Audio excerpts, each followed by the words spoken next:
یہ فرمایا کرتے تھے کہ دو چیزیں درست ہو جائیں اللہ تبارک و تعالیٰ کامیابی عطا فرمائیں گے۔ سب سے پہلے دل کا یقین، اللہ کے نبی صلی اللہ علیہ وسلم نے فرمایا ہے اول صلاح هذه الامه بالیقین والزہد، سب سے پہلی چیز اصلاح کی بنیاد کیا بتلائی ہے؟ یقین، کہ جب اس کے دل سے نکلنے والا یقین درست ہوتا ہے تو اللہ تبارک و تعالیٰ کے یہاں سے یہ براہ راست فیصلہ کروانے والا بن جاتا ہے، کہ دل کے یقین کی طاقت اتنی مضبوط طاقت ہے کہ یہ براہ راست اللہ کے یہاں سے فیصلہ کرواتی ہے۔ محترم دوست بزرگو، لا الہ الا اللہ ہم نے کہا ہے، لا الہ الا اللہ، کہ اللہ کے سوا کوئی معبود نہیں ہے، اللہ کے سوا کوئی عزت دینے والا نہیں۔ جس طرح لا الہ الا اللہ میں اللہ کے سوا ہر ایک کے معبود ہونے کا انکار ہم نے کیا ہے، جیسا اللہ کے سوا کوئی معبود نہیں، ایسا اللہ کے سوا کوئی عزت دینے والا، کوئی اللہ کے سوا کامیاب کرنے والا، کوئی اللہ کے سوا بیماری میں شفا دینے والا، کوئی اللہ تبارک و تعالیٰ کے سوا مسائل کا حل کرنے والا نہیں ہے۔ یہ یقین اس لا الہ الا اللہ سے چاہا جا رہا۔ جی یہ فرمایا کرتے تھے حضرت جی مولانا یوسف صاحب رحمۃ اللہ علیہ، بڑی اہم بات یہ فرمایا کرتے تھے کہ اللہ تبارک و تعالیٰ کے خزانوں سے فائدہ اٹھانے کے لیے دل کا یقین سب سے پہلی شرط ہے۔ کیا ہے؟ سب سے پہلی شرط۔ اگر دل کا یقین بگڑا ہوا ہے تو اللہ کے خزانے سے فائدہ اٹھانے سے محروم ہے۔ کیا ہے؟ محروم۔ اس کو چیک کریں۔ یہ فرمایا کرتے تھے کہ 3 قسم کے لوگ ہیں جو اللہ تبارک و تعالیٰ کے خزانے سے فائدہ اٹھانے میں محروم ہیں۔ کتنے قسم کے لوگ؟ 3 قسم کے لوگ جو اللہ کے خزانے سے فائدہ اٹھانے میں محروم، دل کے یقین کے بگڑے ہوئے ہونے کی وجہ سے۔ کس وجہ سے؟ کہ دل کا یقین بگڑا ہوا ہے۔ سمجھنے کی بات فرمایا کرتے تھے پہلی قسم وہ ہے جو کہتے ہیں کرتا تو اللہ ہی ہے مگر بتوں کے ذریعے کرتا ہے، نعوذ باللہ، کرتا تو اللہ ہی ہے مگر پتھروں کے ذریعے کرتا ہے۔ اغیار یہ عقیدہ رکھتے ہیں کرتا تو اوپر والا ہی ہے مگر فلانی بیماری فلانے پتھر سے دور ہوگی، نعوذ باللہ، فلانا پتھر روزی دینے والا، فلانا پتھر مسائل کا حل کرنے والا ہے۔ اللہ کے ساتھ بتوں کو شریک ٹھہراتے ہیں۔ فرمایا کرتے تھے اللہ کے خزانے سے براہ راست فائدہ اٹھانے سے محروم۔ اور پھر یہ فرمایا کرتے تھے دوسری قسم وہ ہے جو کہتے ہیں کرتا تو اللہ ہی ہے مگر اللہ والوں کے ذریعے سے کرتا ہے۔ کس کے ذریعے؟ اللہ والوں کے ذریعے۔ فلانی قبر سے فلانے اللہ والے فلانے کام انجام دے رہے ہیں، فلانی قبر سے فلانے اللہ والے فلانے کام انجام دے رہے ہیں، اللہ کے ساتھ اللہ والوں کو شریک ٹھہرا دیا۔ فرمایا کرتے تھے یہ بھی اللہ کے خزانے سے فائدہ اٹھانے سے محروم۔ اور تیسری قسم یہ فرمایا کرتے تھے محترم دوست بزرگوں کہ تیسری قسم وہ ہے جو کہتے ہیں کرتا تو اللہ ہی ہے، کرتا تو اللہ ہی ہے مگر اسباب کے ذریعے سے کرتا ہے۔ کس کے ذریعے؟ اسباب کے ذریعے۔ کرے گا اللہ مگر دکان کے ذریعے کرے گا، کرے گا اللہ مگر کھیت کے ذریعے کرے گا، کرے گا اللہ مگر نوکری کے ذریعے کرے گا، کرے گا اللہ مگر کاروبار کے ذریعے سے کرے گا، کرے گا اللہ مگر بیماری میں فلانے ڈاکٹر کے ذریعے سے شفا دلوائے گا۔ یہ فرماتے ہیں کہ اللہ تبارک و تعالیٰ کسی سبب کے محتاج نہیں ہے۔ یہ تیسری قسم، یہ بھی اللہ کے خزانے سے فائدہ اٹھانے سے محروم،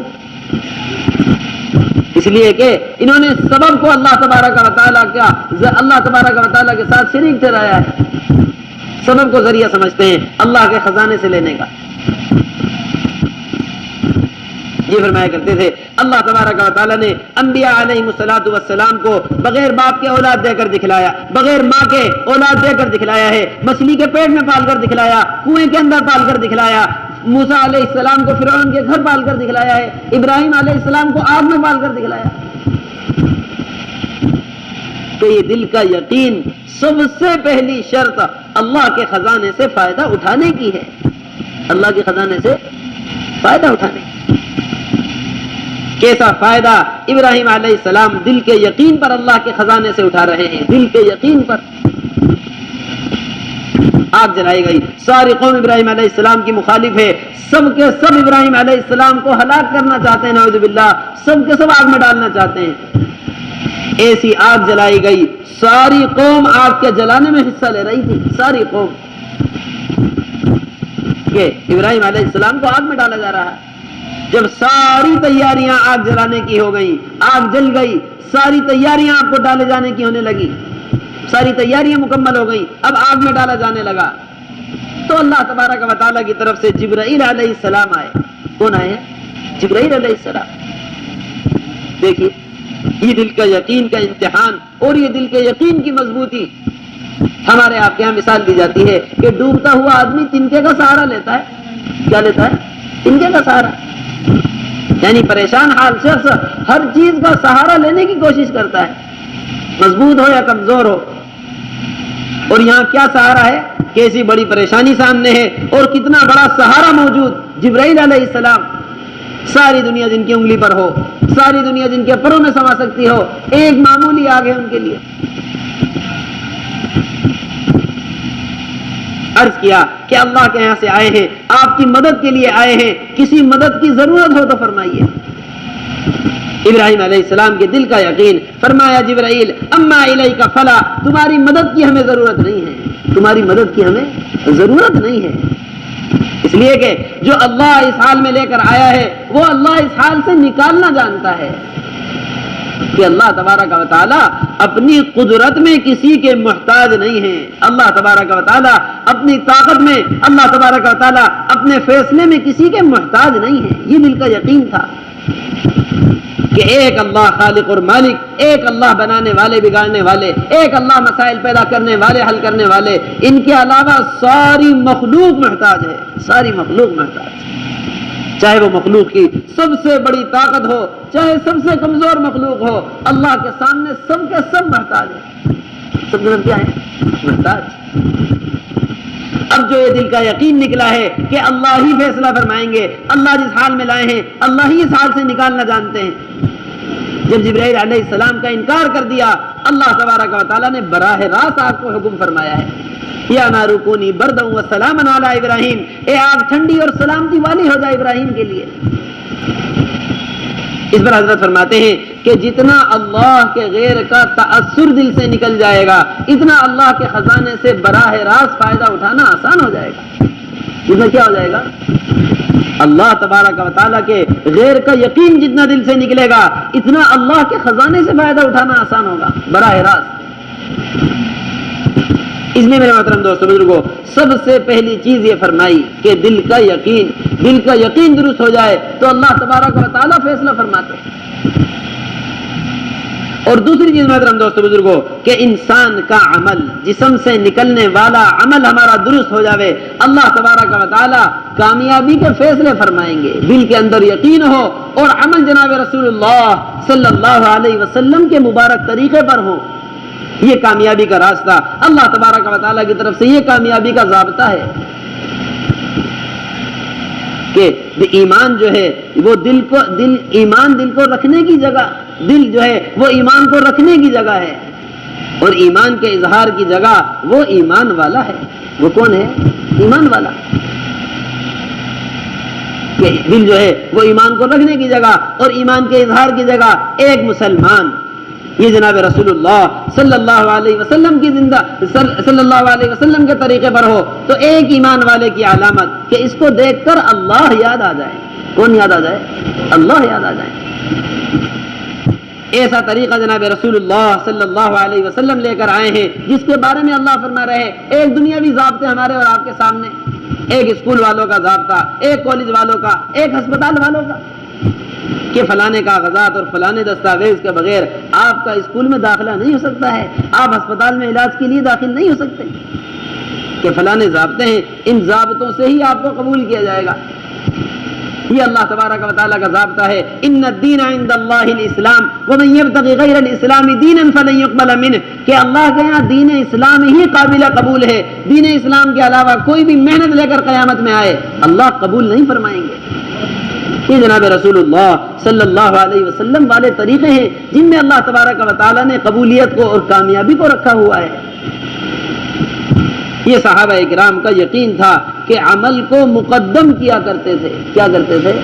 عمل کو مقدم۔ جی حضرت مولانا یوسف صاحب رحمۃ اللہ علیہ تو فرمایا کرتے تھے کہ عمل کے اوپر سبب کو مقدم کر دینا اور سبب پر یقین رکھ کر سبب کو سب کچھ سمجھ لینا، یہ فرعونیت اور قارونیت کا مزاج ہے۔ کس کا مزاج ہے؟ جی ہاں، اور سارے کے سارے اسباب کو غیر یقینی جانتے ہوئے عمل کو مقدم کرنا یہ ایمان والوں کا مزاج ہے کہ اللہ تبارک و تعالیٰ کے وعدے یہ اسباب پر نہیں ہیں، اللہ کے وعدے اعمال پر ہیں۔ کس پر ہیں؟ اعمال پر۔ جناب رسول اللہ صلی اللہ علیہ وسلم کے پاس ایک آنے والے صحابی آئے، یا رسول اللہ میرے بھائی کے پیٹ میں تکلیف ہو گئی ہے، میرے بھائی کا پیٹ چل گیا ہے، تکلیف ہو گئی ہے، آپ اس کے لیے دعا فرما دیجئے۔ آپ نے فرمایا لے جا کر شہد پلاؤ۔ لے جا کر کیا کرو؟ لے جا کر شہد پلاؤ۔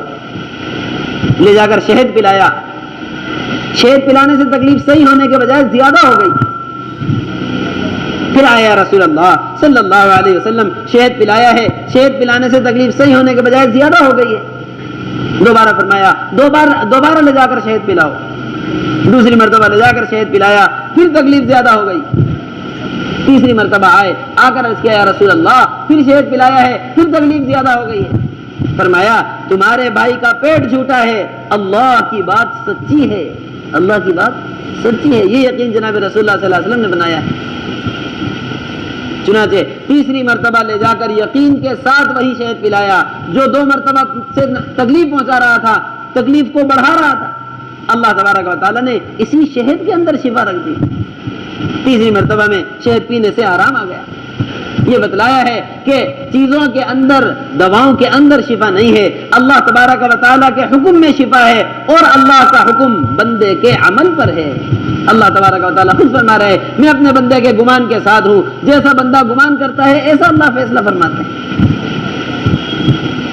پہلی چیز یقین اور دوسری چیز عمل، کہ سارے راستے بند نظر آ رہے ہوں لیکن عمل پر قدم اٹھ رہا ہو، اللہ تبارک و تعالیٰ ایسی جگہ سے جا کر دکھلائیں گے جہاں سے تمہارا وہم و گمان بھی نہیں ہوگا۔ وَيَرْزُقْهُ مِنْ حَيْثُ لَا يَحْتَسِبُ، ایک تقوی پر اللہ کا وعدہ ہے، مَن يَتَّقِ اللَّهَ يَجْعَل لَّهُ مَخْرَجًا وَيَرْزُقْهُ مِنْ حَيْثُ لَا يَحْتَسِبُ، ایسی جگہ سے دے کر دکھلائیں گے جہاں سے تمہارا وہم و گمان بھی نہیں ہوگا۔ ساری امت محترم دوستو بزرگوں، سب کے سب دنیا کو کمانے کے لیے، دنیا کو حاصل کرنے کے لیے، اپنا دنیاوی انتظام کرنے کے لیے جو وقت اللہ نے دین کے لیے دیا تھا وہ وقت ضائع کر رہے ہیں، اور اس دنیا کو کمانے کی وجہ سے ہمارا دین ضائع ہو رہا ہے۔ بھول گئے کہ دینے والی ذات اللہ کی ہے، ساری دنیا ہمیں دینے پر آمادہ ہو جاوے، اللہ تبارک و تعالیٰ ہم سے رزق روک لیں۔ خدا کی قسم ایک رزق کا دانہ ہم تک آپ تک کوئی پہنچا نہیں سکتا، اور ساری دنیا روکنے پر آمادہ ہو جائے، اللہ تبارک و تعالیٰ دینے کا فیصلہ فرما لے، ساری دنیا مل کر ہمارا رزق نہیں روک سکتی۔ یہ صحابہ اکرام کا یقین۔ جناب رسول اللہ صلی اللہ علیہ وسلم کے پاس ایک صحابی آئے، آ کر عرض کیا یا رسول اللہ بہت تنگ حال ہے، بہت تنگ دستی ہے، دعا فرما دیجئے۔ اللہ کے نبی صلی اللہ علیہ وسلم نے فرمایا جا کر شادی کر لو۔ کیا کر لو؟ شادی کر لو۔ جا کر شادی کی۔ کچھ دن کے بعد پھر آئے، آ کر اللہ کے نبی صلی اللہ علیہ وسلم نے فرمایا کہ کیا حال ہے؟ کہ جی پہلے ایک بھوکا تھا اب 2 بھوکے، پہلے ایک بھوکا تھا اب کتنے؟ 2 بھوکے ہو گئے۔ اللہ کے نبی صلی اللہ علیہ وسلم نے پھر فرمایا کہ جا کر ایک اور شادی کر لو۔ جا کر ایک اور شادی کی۔ پھر کچھ دن بعد آئے، پوچھا اللہ کے نبی صلی اللہ علیہ وسلم نے بتلاؤ اب کیا حال ہے؟ یا رسول اللہ صلی اللہ علیہ وسلم پہلے 2 بھوکے تھے اب 3 بھوکے ہو گئے۔ اب کیا ہو گیا؟ 3 بھوکے۔ پھر فرمایا جناب رسول اللہ صلی اللہ علیہ وسلم نے کہ جاؤ ایک اور شادی کر لو۔ روایت میں آتا ہے تیسری یا چوتھی شادی۔ جا کر شادی کی، کچھ دن کے بعد مسکراتے ہوئے آئے۔ اللہ کے نبی صلی اللہ علیہ وسلم نے فرمایا اب بتلاؤ کیا حال ہے؟ عرض کیا یا رسول اللہ اب یہ آخری بیوی جو آئی ہے اس کے آنے کے بعد سے حالات بدل گئے ہیں۔ کرسیاں بنانا جانتی ہے، آئی ہے، جب سے آئی ہے سارے گھروں کا حال اچھا ہو گیا ہے۔ ادھر کرسی بناتی ہے اور ادھر گاہک لینے کے لیے آ جاتا ہے۔ ادھر کیا آ جاتا ہے؟ گاہک لینے کے لیے آ جاتا ہے۔ ادھر کرسی بنتی ہے ادھر بکتی ہے۔ اللہ کے نبی صلی اللہ علیہ وسلم مسکرانے لگے. عرض کیا یا رسول اللہ آپ مسکرا رہے ہیں؟ فرمایا کہ تیری بیوی کی بنائی ہوئی کرسیوں کو آسمان پر لٹکا ہوا دیکھ رہا ہوں. جب بھی بیوی کرسی بناتی ہے فرشتہ گاہک کی صورت میں آ کر خرید کر لے جاتا ہے. یہ محترم دوستو بزرگوں حکم پر قدم اٹھانا. حضرت فرماتے ہیں سارے دن نمازیں چھوڑ کر رات کو اللہ سے آ کر رزق کے لیے دعا مانگ رہا ہے. پورے دن اللہ کے احکامات کو چھوڑا, پورے دن لینے والے ضابطوں کو چھوڑا, پورے دن اللہ تبارک و تعالیٰ سے لینے والے طریقوں کو چھوڑا. اب اللہ تبارک و تعالیٰ کہاں سے اس کو رزق دے دے؟ کہ ایک طرف اپنی تجارت کے لیے اللہ والوں سے دعائیں کروائی جا رہی ہیں, ایک طرف اپنی تجارت کے انتظامات کروائے جا رہے ہیں, اور دوسری طرف روزانہ نماز چھوڑی جا رہی ہے اپنی دکان کے لیے. حضرت فرماتے ہیں نماز کو مظلوم بنایا. اب یہ بتلاؤ کہ اللہ والوں کی دعا اس کے لیے قبول ہوگی یا مظلوم نماز کی بد دعا قبول ہوگی؟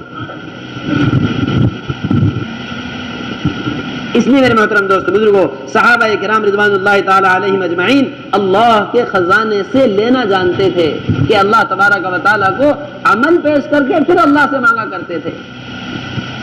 100% ناکامی نظر آ رہی ہے مگر جناب رسول اللہ صلی اللہ علیہ وسلم کے حکموں پر قدم اٹھ رہا ہے. یہ صحابہ کرام کی زندگی جناب رسول اللہ صلی اللہ علیہ وسلم کے طریقوں سے 100% ملنے کا یقین. محترم دوست بزرگوں ساری دنیا کا مسلمان آج کی تاریخ میں ناکام صرف جناب رسول اللہ صلی اللہ علیہ وسلم کے طریقوں کو چھوڑنے کی وجہ سے کہ ساری دنیا کے طریقوں کو آزما کر دیکھا. وہ طریقہ جس کے بارے میں اللہ نے فرمایا ہے لقد کان لکم فی رسول اللہ اسوۃ حسنہ کہ جناب رسول اللہ صلی اللہ علیہ وسلم کی زندگی میں تمہارے لیے بہترین نمونہ ہے. کہ عرض کیا ایک ایمان والا ایسا ہے کہ اس کو دیکھ کر اللہ یاد آ جائیں. کون یاد آ جائے؟ اللہ. ہمارے حضرت فرماتے ہیں کہ اگر مسلمان جناب رسول اللہ صلی اللہ علیہ وسلم کے طریقوں کو چھوڑ بیٹھے تو اس میں اور کافر کے درمیان فرق کرنا مشکل ہے. کہ جس طرح کفر اور اسلام کے درمیان فرق کرنے والی چیز نماز ہے, اسی طرح کافر اور مسلمان کے درمیان فرق کرنے والی چیز جناب رسول اللہ صلی اللہ علیہ وسلم کی سنت ہے. تو پہلی بات یہ ہے کہ کتنی قربانیاں جناب رسول اللہ صلی اللہ علیہ وسلم کی امت کے لیے ہیں. کتنی قربانیاں. قرضے کے وقت میں قرضہ دے کر کام آ گیا, اس کو اپنا محسن سمجھا. بیماری کے وقت میں بچے کو پوچھنے آ گیا, بیماری کے وقت میں کام آ گیا. مصیبت کے وقت میں کام آ گیا, اپنا محسن سمجھتے ہیں اس کو, اور ساری زندگی ہم اس کی بات کا خیال رکھتے ہیں کہ ہمارا محسن ہے. اللہ کے نبی صلی اللہ علیہ وسلم سے بڑھ کر امت کا کون محسن ہو سکتا ہے؟ ہمیں اور آپ کو کلمے والا بنانے کی خاطر, ہمیں اور آپ کو امت بنانے کی خاطر, ہمیں اور آپ کو جنت والا بنانے کی خاطر ساری زندگی قربان کرنے والے جناب رسول اللہ صلی اللہ علیہ وسلم, ہم نے سب سے پہلے آپ کے طریقے کو قربان کر دیا. کیسی محبت امت سے فرماتے ہیں, کیسی محبت. امت کے لیے دعا ہو رہی ہے. عرش اعظم پر اللہ کے پاس گئے ہیں 70,000 نور کے پردوں کے اندر. ہمارے حضرت فرماتے ہیں کہ کوئی ایک آدمی اونچا مقام مل جاوے سب سے پہلے اپنے پیچھے والوں کو بھول جاتا ہے, اور پیچھے والے شکایت بھی کرتے ہیں کل تک ہمارے بغیر گزارا نہیں تھا, آج تھوڑے سے 4 عہدے کیا مل گئے ہمیں بھول گیا. یہ دنیا کا معمول. یہ جناب رسول اللہ صلی اللہ علیہ وسلم عرش پر اللہ کے پاس اپنی امت کو نہیں بھولے. السلام علینا وعلی عباد اللہ الصالحین, ساری امت پر, سارے ایمان والوں پر سلامتی کروا رہے ہیں. ساری دنیا کی تکالیف کے بعد جب دنیا سے تشریف لے جانے کا وقت آیا جناب رسول اللہ صلی اللہ علیہ وسلم یہاں کی ساری تکالیف سے, یہاں کی ساری قربانیوں اور ساری زندگی سے اب فارغ ہو کر اللہ تبارک و تعالیٰ کے یہاں انعامات کے ملنے کا وقت آیا ہے. ایک ایمان والے کے بارے میں کہا جاتا ہے کہ اسے اللہ سے ملنے کا شوق ہوتا ہے. کیا ہوتا ہے؟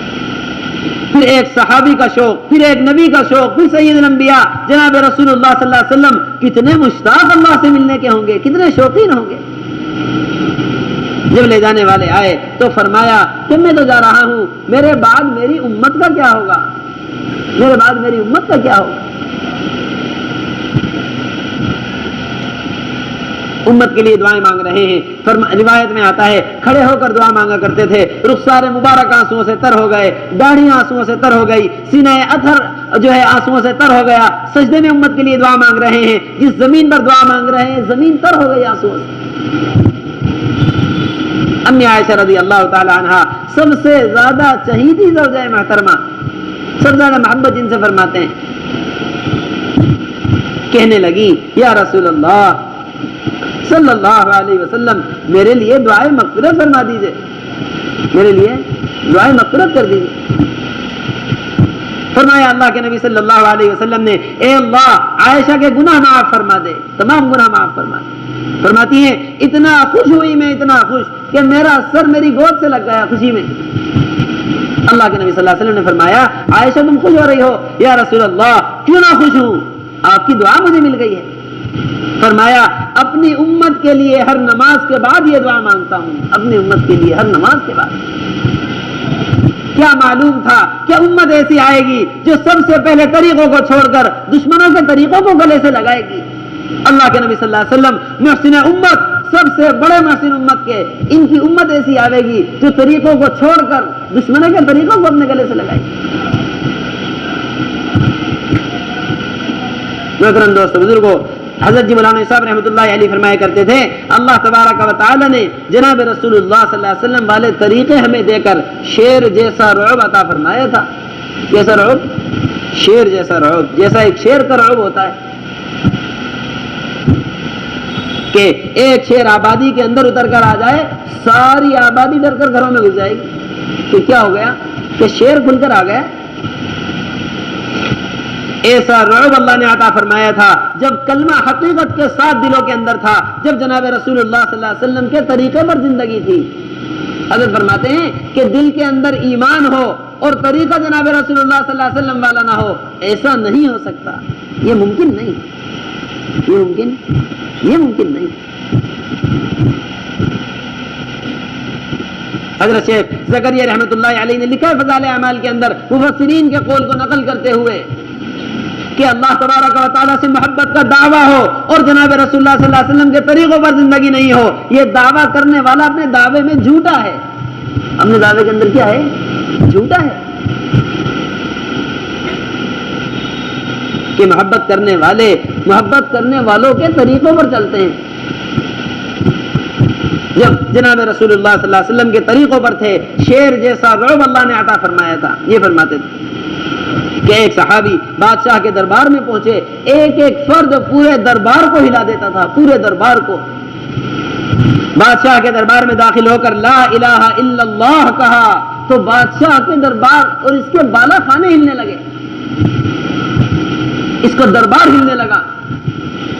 بادشاہ نے پوچھا کہ تم اپنے گھر میں بھی یہ کلمہ پڑھتے ہو؟ کہ جی ہاں گھر میں بھی پڑھتے ہیں۔ کیا تمہارے گھروں کی چھتیں بھی اسی طرح ہلتی ہیں؟ کہ نہیں ہمارے گھروں کی چھتیں نہیں ہلتی ہیں۔ یہ فرماتے ہیں کہ اس طرح بادشاہ کا محل کلمہ پڑھنے سے ہل رہا تھا جس طرح درخت پر لگا ہوا پتا ہلتا ہے۔ بدلاؤ، یہی لا الہ الا اللہ ہم بھی پڑھتے ہیں، عمل سے خالی، دل یقین سے خالی۔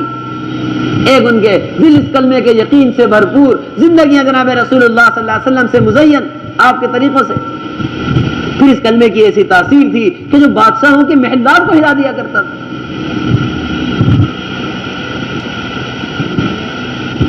پھر یہ فرمایا بادشاہ سے، محل میں داخل، اس کے ملک میں داخل ہونے لگے تو سپاہیوں نے کہا کہ یہاں پر ترکی گھوڑے چلتے ہیں، آپ کا یہ گدھا اندر نہیں آئے گا، بغیر گدھے کے اندر آنا ہو تو آؤ۔ کہنے لگے کہ اگر گدھا اندر نہیں آئے گا تو تمہارا ملک تمہیں مبارک ہو، ہمیں آنے کا کوئی شوق نہیں۔ جا کر بادشاہ سے بتلایا کہ بغیر گدھے کے آنے کو تیار نہیں کہ گدھا لے کر آ جاؤ۔ گدھا لے کر بادشاہ کے محل تک پہنچے، سپاہیوں نے کہا کہ گدھا یہیں رکے گا، پیدل اندر جانا ہوگا بغیر سواری کے، بغیر گدھے کہ اگر ہمارا گدھا اندر نہیں جا سکتا تو ہمیں تمہارے محلوں میں آنے کا کوئی شوق نہیں ہے، صرف یہ بتلانے کے لیے کہ تمہارے ملک و مال کی ہمارے دل کے اندر کوئی قدر و قیمت نہیں ہے۔ محل میں داخل ہوئے، جا کر بادشاہ کے تخت کے پائے سے گدھا باندھا اور یہ کہا بادشاہ سے، یہ فرمایا کہ تم بات سننے کے لیے نیچے اتر کے آ رہے ہو یا مجھے اوپر بیٹھنے کی جگہ دو گے؟ یہ اعمال کی قوت، یہ جناب رسول اللہ صلی اللہ علیہ وسلم کے طریقے پر زندگی گزارنے والے کہنے لگے۔ ایک دوسری روایت کے اندر ہے کہ تمہاری زمین پر ہم قبضہ کر چکے ہیں، بادشاہ نے کہا سن کر کہ تم ہماری زمین پر قبضہ نہیں کرو گے، ہماری زمین پر قبضہ کرنے والے وہ لوگ ہوں گے جو دن میں روزے رکھتے ہوں گے، اللہ کی عبادت کرتے ہوں گے۔ اللہ معاف فرمائے، ایک کافر کا بھی اعمال پر اتنا یقین ہے۔ جب بتلایا صحابہ کرام نے کہ ہم ہی وہ روزے رکھنے والے ہیں، اس طریقے پر ہم روزہ رکھتے ہیں، روایت میں آتا ہے چہرہ کالا پڑ گیا خوف کی وجہ سے۔ ایسا خوف ان کے طریقوں کا، ایسا خوف، ایسی ہیبت اللہ تبارک و تعالی نے رکھی۔ یہ فرمایا کرتے تھے کہ اللہ تبارک و تعالی نے شیر جیسا رعب عطا فرمایا تھا نبی صلی اللہ علیہ وسلم کے طریقے دے کر کہ عمر رضی اللہ تعالی عنہ بیت المقدس فتح کرنے کے لیے جا رہے ہیں اور علامات بتلائی جا رہی ہیں، دیکھو فتح کرنے والا اس حال میں آئے گا کہ پیوند کپڑوں پر لگے ہوئے ہیں۔ کیا لگا ہوا ہے؟ پیوند کپڑوں پر لگے، خادم اونٹ پر بیٹھے ہوئے ہیں اور امیر المومنین پیدل چل کر آ رہے ہیں، ایسے فقیرانہ حلیے اور ساری دنیا پر بادشاہت۔ پھر یہ فرمایا کرتے تھے کہ ہم نے جناب رسول اللہ صلی اللہ علیہ وسلم کے طریقوں کو چھوڑ کر، دشمن کے طریقوں کو اپنا کر اپنے آپ کو سرکس کا شیر بنا لیا۔ کیا بنا لیا ہے؟ سرکس کا شیر۔ سرکس کا شیر کے بارے میں سنا ہے کہ سرکس کا شیر سرکس دکھانے والوں کے اشاروں پہ چلتا ہے۔ کس پہ چلتا ہے؟ جہاں چاہا وہاں بٹھایا، جہاں سے چاہا وہاں سے اٹھایا، جیسی چال ڈھال میں دیکھنا چاہا ایسی چال ڈھال میں دیکھا، اور سب کے سب بچے بڑے بیٹھ کر شیر کا تماشا دیکھتے ہیں۔ کیا ہو رہا ہے یہاں پر؟ شیر کا تماشا ہو رہا ہے۔ یہ فرمایا کرتے تھے کہ جیسے کپڑے ہمیں پہنانا چاہتا ہے ایسے کپڑے پہنا رہا ہے، جیسے حلیے میں دیکھنا چاہتا ہے ایسے حلیے میں دیکھ رہا ہے دشمن، اور جو کھلانا چاہتا ہے وہ کھلا رہا ہے، اور ساری دنیا ہمارا تماشا دیکھ رہی ہے کہ نبی کے طریقوں کو چھوڑا تو اب سب سے زیادہ پیچھے، سب سے زیادہ ساری دنیا میں ذلیل کر دیے گئے۔ اور کیوں نہ ہو، عمر رضی اللہ تعالیٰ عنہ فرمایا کرتے تھے کہ اللہ نے ہمیں اسلام کے طریقوں کے ذریعے عزت عطا فرمائی ہے، اسلام کے طریقوں کو چھوڑ دیا تو اللہ ہمیں ذلیل کر کے دکھلائے گا، اللہ ہمیں ذلیل کر کے دکھلائے گا۔ تو محترم دوستو بزرگوں، سب سے پہلا عہد جو ہم نے اللہ کے سامنے اٹھایا ہے، لا الہ الا اللہ محمد الرسول اللہ۔ یہ کلمہ ہم سے ایک زندگی مانگ رہا ہے، ایک تقاضا ہم سے اور آپ سے کر رہا ہے کہ دل میں اللہ تبارک و تعالیٰ کی ذات کا یقین ہو اور زندگی جناب رسول اللہ صلی اللہ علیہ وسلم کے طریقوں پر ہو۔ یہ ایمان ہے۔ اس ایمان پر صحابہ کرام رضوان اللہ تعالیٰ علیہم اجمعین نے اپنے جان اور مال کو لگایا تو اس ایمان کی قدر دل کے اندر پیدا ہو گئی۔ کیوں ہمارے اندر کلمے کی قدر نہیں ہے؟ کیا وجہ ہے کہ اللہ کے خزانے کی سب سے قیمتی چیز ہمیں ملی ہوئی ہے؟ ایک دکان کی قدر کرنا جانتے ہیں، ایک کھیت کی قدر کرنا جانتے ہیں، ایک کاروبار کی قدر کرنا جانتے ہیں، لا الہ الا اللہ کی قدر دل کے اندر کیوں نہیں ہے؟ یہ فرمایا کرتے تھے کہ جس چیز پر جان اور مال لگتی ہے اس کی قدر دل کے اندر پیدا ہوتی ہے۔ جان اور مال دکان پر لگ رہا ہے، دکان کی قدر کرنا جانتے ہیں، جان اور مال کھیت پر لگ رہا ہے، کھیت کی قدر کرنا جانتے ہیں، جان اور مال تجارت پر لگایا، تجارت کی قدر کرنا جانتے ہیں۔ کہ ایک تاجر ساری دنیا کے نقصان سنتا ہے لیکن ساری دنیا کے نقصان کی اس کو کوئی پرواہ نہیں۔ فلانے علاقے میں سیلاب آ گیا، فلانے علاقے میں بیماری پھیل گئی، فلانے علاقے میں فلانا نقصان ہو گیا، سارے نقصان کی اس کو کوئی پرواہ نہیں ہے۔ کوئی رات کو آنے والا بتلا دے کہ تیری دکان کا یہ نقصان ہو گیا ہے کہ ساری دکان جل کر راکھ ہو گئی ہے، بتلاؤ یہ تاجر اپنے گھر میں سکون سے بیٹھ سکے گا؟ کیوں؟ جس چیز پر جان مال لگایا اس کو نقصان برداشت نہیں کر سکتا۔ یہ حال محترم دوستو بزرگوں صحابہ کرام کا ایمان کے ساتھ تھا۔ ان کے پاس گھر نہیں تھے، ان کے پاس مکانات نہیں ہیں، ان کے پاس تجارتیں نہیں ہیں، ان کے پاس سواریاں نہیں ہیں، مگر ایمان ہے۔ ایمان پر ایسا دن رات لگایا ہے کہ ایمان کا نقصان برداشت نہیں کر سکتے۔ حنظلہ رضی اللہ تعالیٰ عنہ اپنے گھر میں گھر والوں کے درمیان لیٹے ہوئے ہیں، تھوڑا سا دل کی کیفیت کو بدلا ہوا پایا، فوراً فکر مند ہو گئے اور نافقہ حنظلہ کہتے ہوئے گھر سے نکلے کہ حنظلہ تو منافق ہو گیا۔ ابو بکر صدیق رضی اللہ تعالیٰ عنہ نے فرمایا کیسی بات کہہ رہے حنظلہ؟ کہ اس لیے کہہ رہا ہوں جناب رسول اللہ صلی اللہ علیہ وسلم کی مجلس میں ہوتے ہیں، جنت اور دوزخ کے تذکرے سنتے ہیں، دل کی کیفیت کچھ اور ہوتی ہے۔ گھر والوں کے درمیان آ کر دل کی کیفیت کو تھوڑا سا بدلا ہوا پایا، فوراً اپنے بارے میں ڈر گئے۔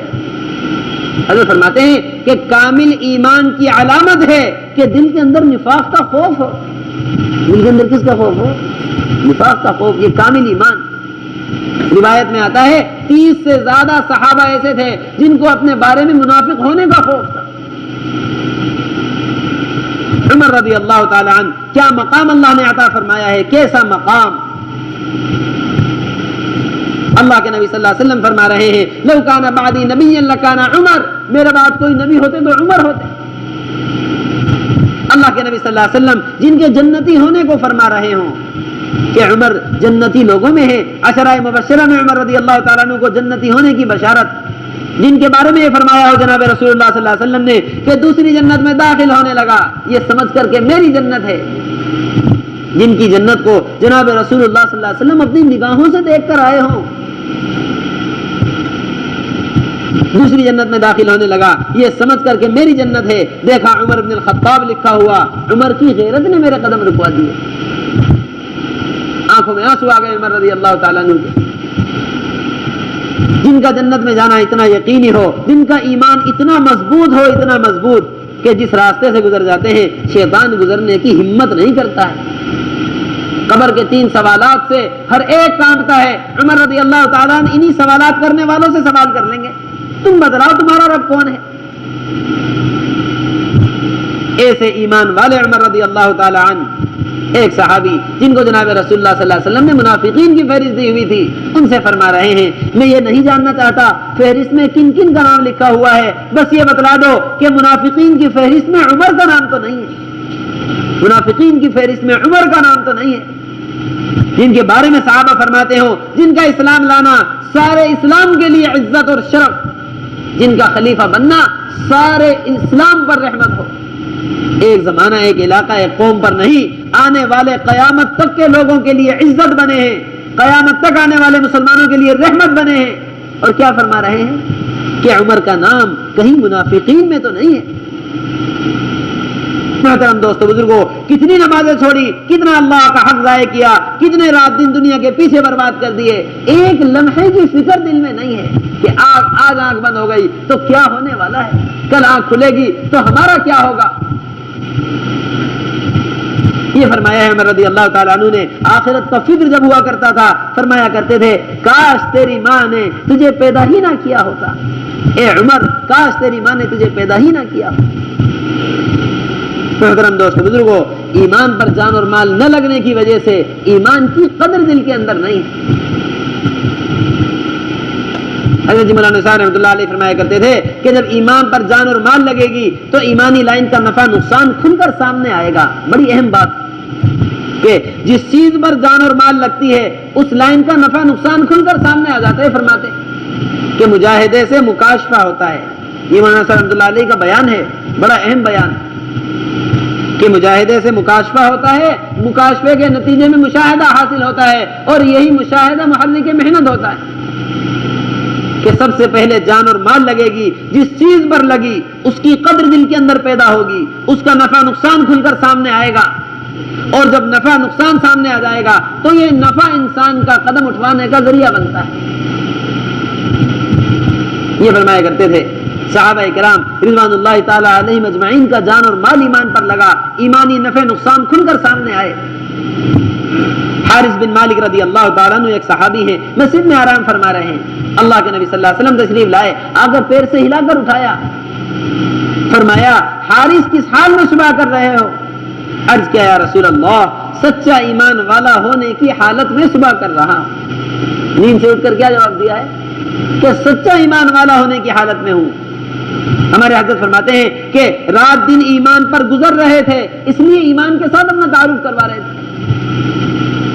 آج کوئی ہم سے پوچھ لے کہ آپ کون ہو, ایک ڈاکٹر بتلاتا ہے میں ڈاکٹر ہوں, ایک انجینئر بتلاتا ہے میں انجینئر ہوں, ایک درزی بتلاتا ہے میں درزی ہوں, ایک زمیندار بتلاتا ہے کہ جی میں کاشتکار ہوں.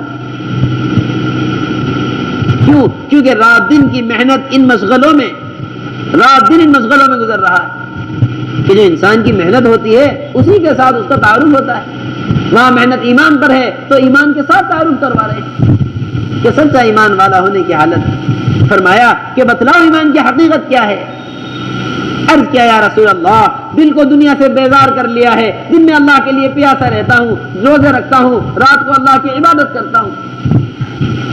اور اب ایمانی لائن کے نفع نقصان اس محنت سے کیا کھل کر سامنے آیا ہے کہ یا رسول اللہ کل قیامت کا دن قائم ہوگا، اللہ کا عرش لا کر رکھا جائے گا، گویا کہ اس منظر کو اپنی نگاہ سے دیکھ رہا ہوں، گویا کہ جنت کو اپنی نگاہ سے دیکھ رہا ہوں کہ جنت میں جنتی ایک دوسرے سے گلے مل رہے ہیں، دوزخ میں دوزخی ایک دوسرے پر بھونک رہے ہیں، جنت اور دوزخ کو اپنی نگاہ سے دیکھ رہا ہوں۔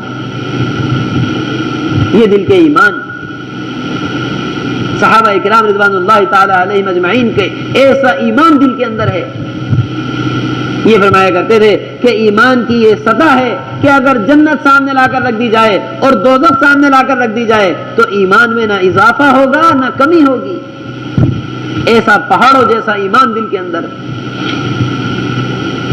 بس جب جنت کو اپنی نگاہوں سے دیکھ لیا، دوزخ کو اپنی نگاہوں سے دیکھ لیا، پھر اللہ کے حکم پر قدم اٹھنے آسان ہو گئے ہیں۔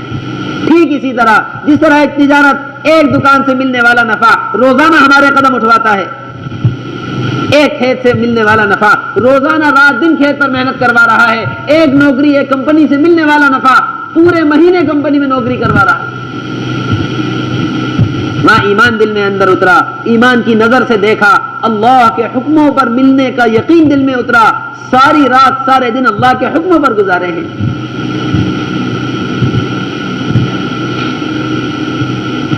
عبداللہ ابن زبیر رضی اللہ تعالیٰ عنہ کے بارے میں آتا ہے، ابو بکر رضی اللہ تعالیٰ عنہ کے نواسے ہیں، پوری رات رکوع میں گزارتے، پوری رات سجدے میں گزارتے تھے، پوری رات اور رکوع سجدے میں۔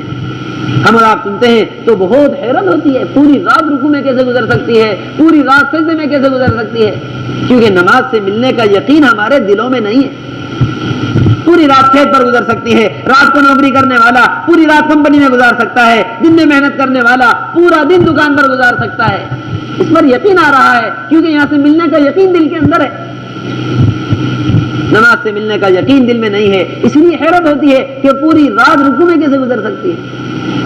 نماز کے ذریعے اللہ سے لینے کا یقین دل میں بٹھایا تھا، نماز کے ذریعے اللہ سے لینا جانتے تھے، پوری رات نماز میں گزرنا آسان ہو گیا تھا۔ اویس قرنی رحمہ اللہ بہترین تابعی، ان کے بارے میں لکھا ہے کسی دن فرمایا کرتے تھے آج رکوع کرنے کی رات ہے، پوری رات رکوع فرماتے تھے، کسی دن فرماتے تھے آج سجدہ کرنے کی رات ہے، پوری رات سجدہ کیا کرتے تھے۔ یہ اللہ سے لینے والے راستے، اور ہم یہ خیال کرتے ہیں کہ اگر نماز کے وقت مسجد آ گئے تو گاہک جو آ رہا ہے دکان کا نقصان ہو جائے گا۔ سارے دن محنت کی، سارے دن گاہکوں کو تلاش کیا، سارے دن اللہ کے حقوق توڑے ایک دکان کو بنانے کے لیے، مت لاؤ وہ اللہ جس کو جو ہے اس کے حقوق توڑ کر ناراض کر لیا، جس اللہ کے خزانے سے رزق آنے والا ہے، جس اللہ کے حکم سے گاہک آنے والا ہے، اس اللہ کو ناراض کر کے کہاں سے رزق تلاش کر رہے ہیں؟ محترم دوستو بزرگوں، حضرت فرماتے ہیں کہ نماز کو ضائع کر کے ہم نے نماز کو مظلوم بنایا ہے، مظلوم، اور مظلوم کی بددعا اللہ کے یہاں رد نہیں ہوتی ہے۔ ساری دنیا کے اللہ والوں کے پاس چکر کاٹ لیے، آپ میرے قرضے کے لیے دعا کرو، آپ میری بیماری کے لیے دعا کر دو، آپ میرے حالات کے لیے دعا کر دو، ایک حال سے نکلتا نہیں ہوں، دوسرے حال میں گرفتار ہو جاتا ہوں۔ بدلاؤ، ایک طرف اللہ والوں کی دعا لگ رہی ہو، دوسری طرف نماز کی بددعا ہو رہی ہو۔ حضرت فرماتے ہیں کہ مظلوم نماز کی بددعا قبول ہوگی یا کسی اللہ والے کی دعا قبول ہوگی؟ اس لیے میرے محترم دوستو بزرگوں، اعمال کو بگاڑ کر جو حالات ہمارے اوپر آئے ہیں، خدا کی قسم کل قیامت تک، صبح تک، قیامت کی صبح تک اسباب کو بنانے سے وہ حالات دور نہیں ہو سکتے۔ جو حالات اللہ کے حق میں کمی کرنے سے آئے ہیں، دکان پر محنت کرنے سے کبھی دور نہیں ہو سکتے۔ جو بیماریاں اللہ کے حق میں کمی کرنے سے آئی ہیں، دنیاوی لاکھوں اسباب اختیار کر لیں، وہ بیماریاں کبھی دور نہیں ہو سکتی۔ کہ جو چیز اللہ کو ناراض کر کے سر پہ مصیبت آئی ہے، وہ اسباب کے راستے سے کس طرح دور ہو سکتی؟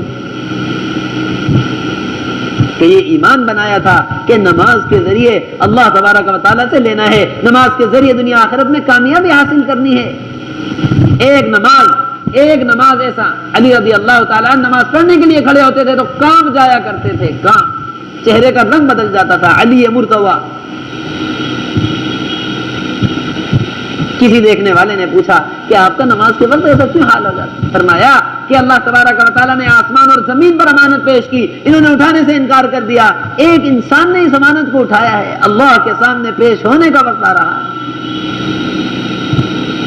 عمر رضی اللہ تعالیٰ عنہ کے بارے میں آتا ہے آپ کو نیزہ مارا گیا، دعا مانگا کرتے تھے، اے اللہ اپنے نبی کا شہر عطا فرما دے، اپنے راستے کی شہادت عطا فرما دے۔ آپ کی بیٹی پوچھا کرتی تھی کہ دونوں چیزیں کیسے حاصل ہو سکتی ہیں؟ چنانچہ مدینہ منورہ میں آپ کو نیزہ مارا گیا، روایت میں آتا ہے کہ مستقل زخم سے خون بہتا رہتا تھا۔ عمر رضی اللہ تعالی عنہ دودھ پلایا گیا کہ دودھ پینے سے کچھ قوت آ جائے گی، جو دودھ پلایا گیا وہ بھی زخم کے راستے سے باہر آ گیا، اتنا گہرا زخم ہے کہ جو دودھ پلایا گیا ہے وہ دودھ بھی زخم کے راستے سے باہر آ گیا۔ لوگ ہوش میں لانے کی کوشش کر رہے ہیں، کسی نے کہا امیر المومنین سے نماز کو کہو، نماز کو سن کر جاگ جائیں گے، نماز کو سن کر ہوش میں آ جائیں گے۔ امیر المومنین سے کہا گیا امیر المومنین نماز کا وقت ہو گیا ہے، ایک نماز کی آواز پر ہوش میں آ گئے ہیں، ایک نماز کی آواز۔ محترم دوست بزرگوں، دل کے اندر ایمان مضبوط تھا، سارا جسم تکلیف سے لرز رہا تھا، سارا جسم جو ہے بے ہوشی کی حالت میں تھا کمزوری کی وجہ سے، ایک نماز کی آواز ہوش میں لے کر آ گئی۔ ہمارے دلوں کا ایمان ایسا مردہ ہو چکا ہے، ایسا کمزور ہو چکا ہے، مسجد کے پڑوس میں گھر ہے، مسجد کے پڑوس میں دکان ہے، روزانہ مؤذن اذان دیتا ہے، نماز کے لیے قدم نہیں اٹھتے۔ اور یہ فرمایا امیر المومنین عمر رضی اللہ تعالیٰ عنہ نے، جس کی نماز نہیں اس کا اسلام میں کوئی حصہ نہیں ہے، جس کی نماز نہیں اس کا اسلام میں کوئی حصہ نہیں۔ حضرت فرماتے ہیں کہ کفر اور اسلام کے درمیان فرق کرنے والی چیز ہے نماز۔ کافر سارے بھلے کام کر سکتا ہے، تقسیم کرنے پر آتے ہیں تو ہر قسم کے مذہب کے لوگوں کو تقسیم کرتے ہیں، کمبل تقسیم کروائے، کھانا تقسیم کروایا، غریبوں کے علاج کروائے، سارے کام کافر کرتا ہے اور کر سکتا ہے، یہاں تک کہ مسجد مدرسہ بھی تعمیر کروا دیتے ہیں جن علاقوں میں جو ہے آپس میں محبت سے رہتے ہیں، مسجدیں تعمیر کروا دیتے ہیں، لیکن کافر نماز نہیں پڑھ سکتا۔ یہ فرماتے ہیں کہ کافر سارے بھلے کام کر سکتا ہے لیکن نماز نہیں پڑھ سکتا، اور مسلمان اللہ حفاظت فرمائے سارے گناہوں میں مبتلا ہو سکتا ہے لیکن مسلمان نماز نہیں چھوڑ سکتا، مسلمان نماز نہیں چھوڑ سکتا۔ کہ عمر رضی اللہ تعالیٰ نے فرمایا ہے کہ نماز کے بغیر اسلام میں کوئی حصہ نہیں ہے۔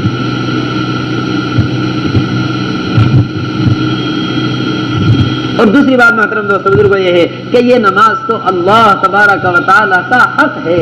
کس کا حق؟ اللہ کا حق۔ پڑوسیوں کے حقوق کو ادا کرنا سمجھا، والدین کے حقوق کو حقوق سمجھا، اولاد کے حقوق کو حقوق سمجھا، ہر چیز کے حق کو حق سمجھا۔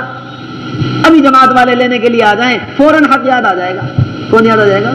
کہ جی والدین کا بھی تو حق ہے، پڑھے لکھے معلوم ہوتے ہو اور پھر بھی تذکیر کر رہے ہو، والدین کو کما کر کون کھلائے گا؟ اور وہ اللہ جس نے زندگی عطا فرمائی ہے، جس نے ایمان جیسی دولت عطا فرمائی ہے، وہ اللہ جو رات دن ہمارے ہر چیز کا انتظام کرنے والا، رات دن احسانات، ایسے احسان اللہ کے ہیں، ان تعدوا نعمت اللہ لا تحصوها، اللہ کے احسانات کو شمار کرنے لگو تو تم شمار نہیں کر سکتے۔ اس اللہ کا حق روزانہ چھوٹتا ہے، روزانہ چھوٹتا ہے۔ کتنے شوق کے ساتھ ایک اللہ کا حق ادا کرنا تھا، کتنے شوق کے ساتھ کہ جناب رسول اللہ صلی اللہ علیہ وسلم کو عرش پہ بلا کر نماز دی گئی ہے۔ حدیث شریف میں آتا ہے الصلاۃ معراج المومن، یہ ایمان والے کی معراج۔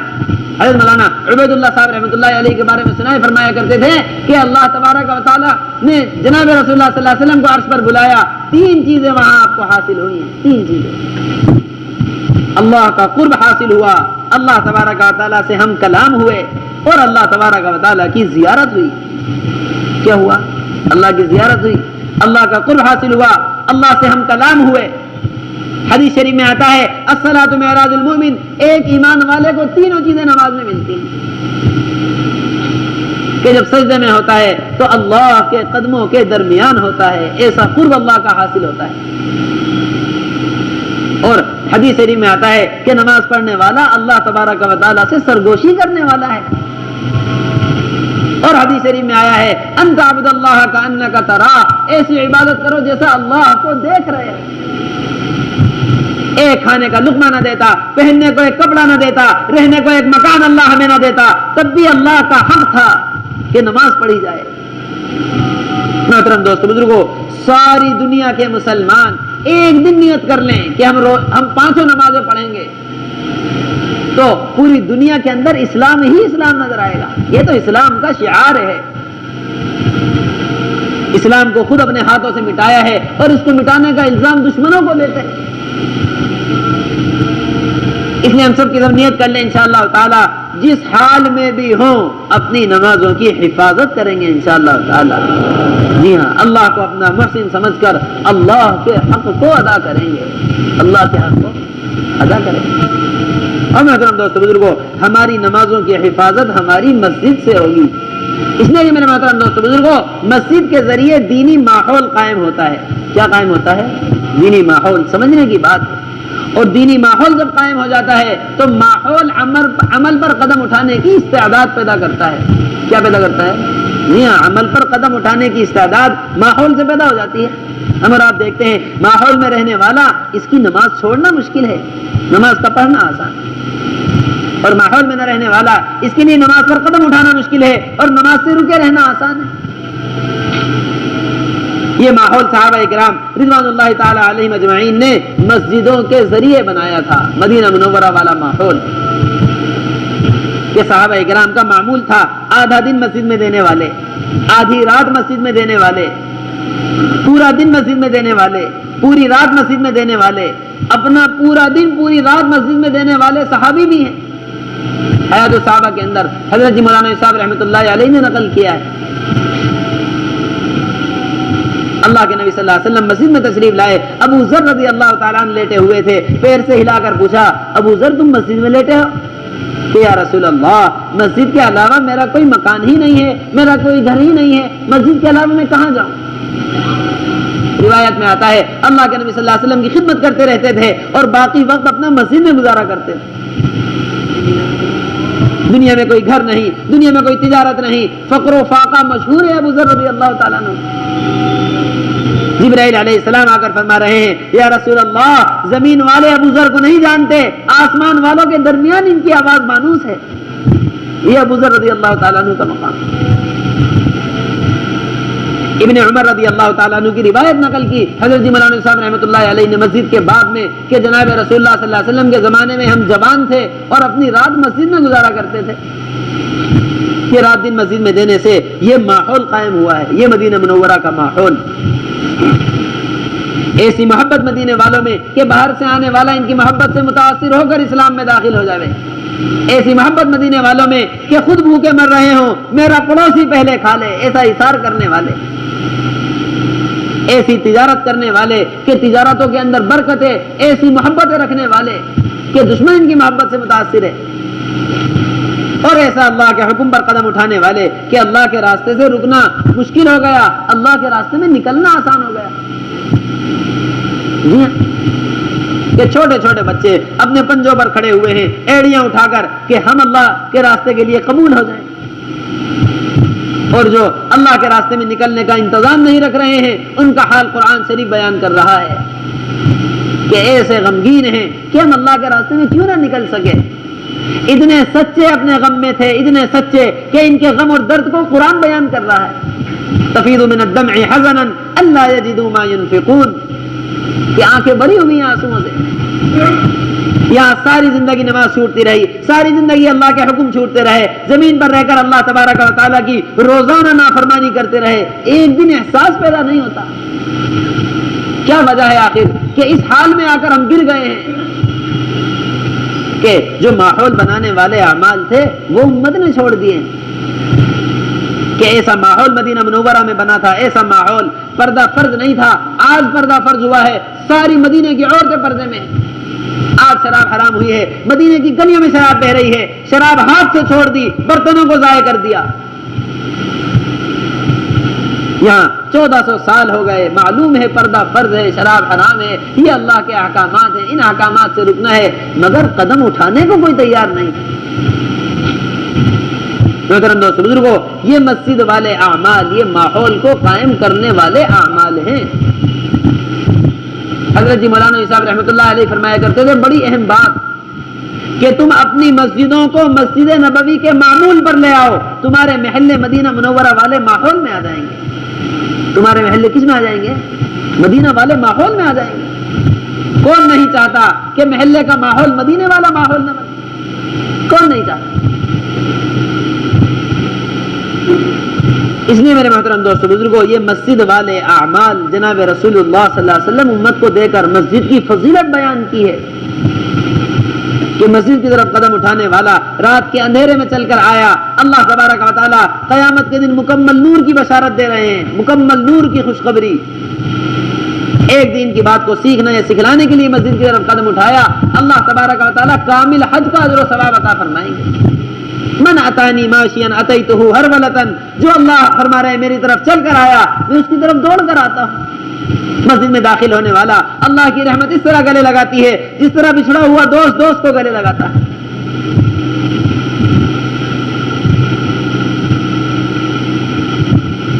اللہ کے نبی صلی اللہ علیہ وسلم فرما رہے ہیں، المساجد بیوت اللہ فی الارض تضیء لأہل السماء کما تضیء نجوم السماء لأہل الارض، یہ زمین پر اللہ کے گھر ہیں، آسمان والوں کے لیے اس طرح چمکتے ہیں جس طرح زمین والوں کے لیے آسمان پر ستارے چمکتے ہیں۔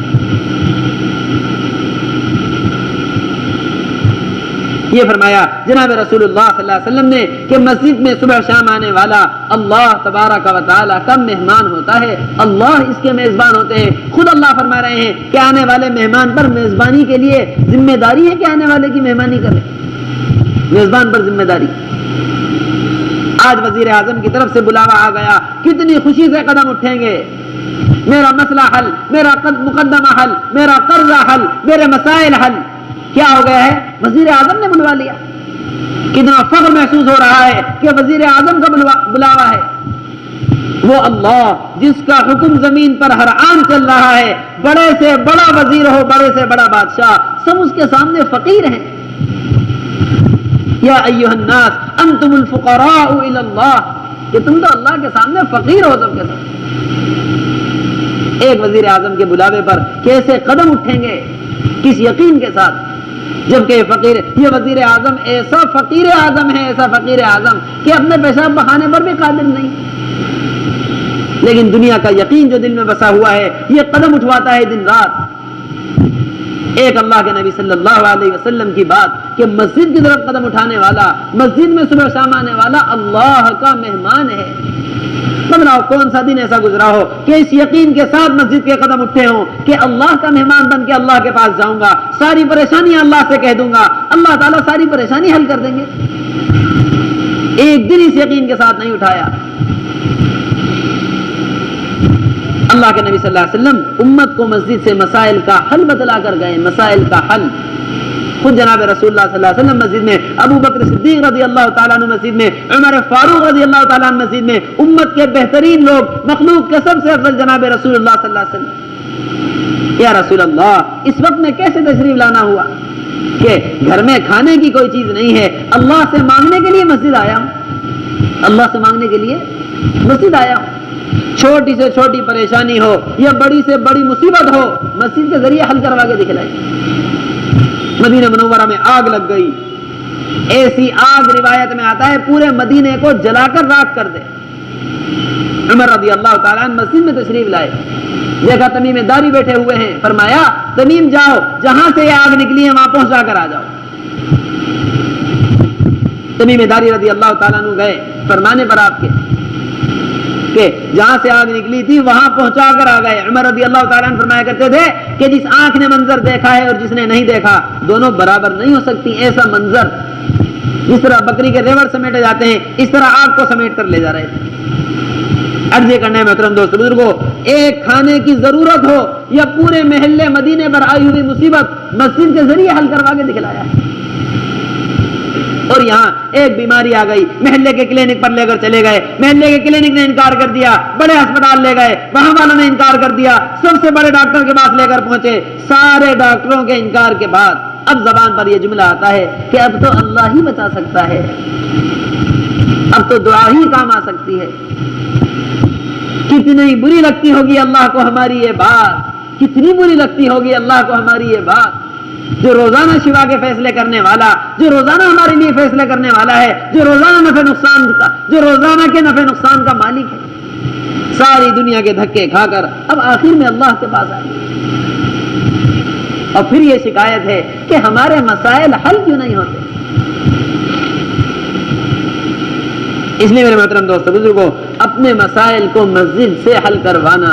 ہم روزانہ اپنا وقت اپنی تجارت میں، اپنے کاروبار میں، اپنے یار دوستوں میں، اپنے گھر والوں میں، ہر چیز میں وقت لگا رہے ہیں۔ نیت کر لیں انشاءاللہ تعالی اپنا وقت پابندی کے ساتھ مسجد میں لگائیں۔ اللہ نے ہمارے گھروں کو آباد کیا، ہمارے خاندانوں کو آباد کیا ہے، تجارتوں کو آباد کیا ہے۔ سب سے پہلا حق اللہ کا ہے کہ اس کے گھر کو آباد کیا جائے، اس کے گھر کو کیا کیا جائے؟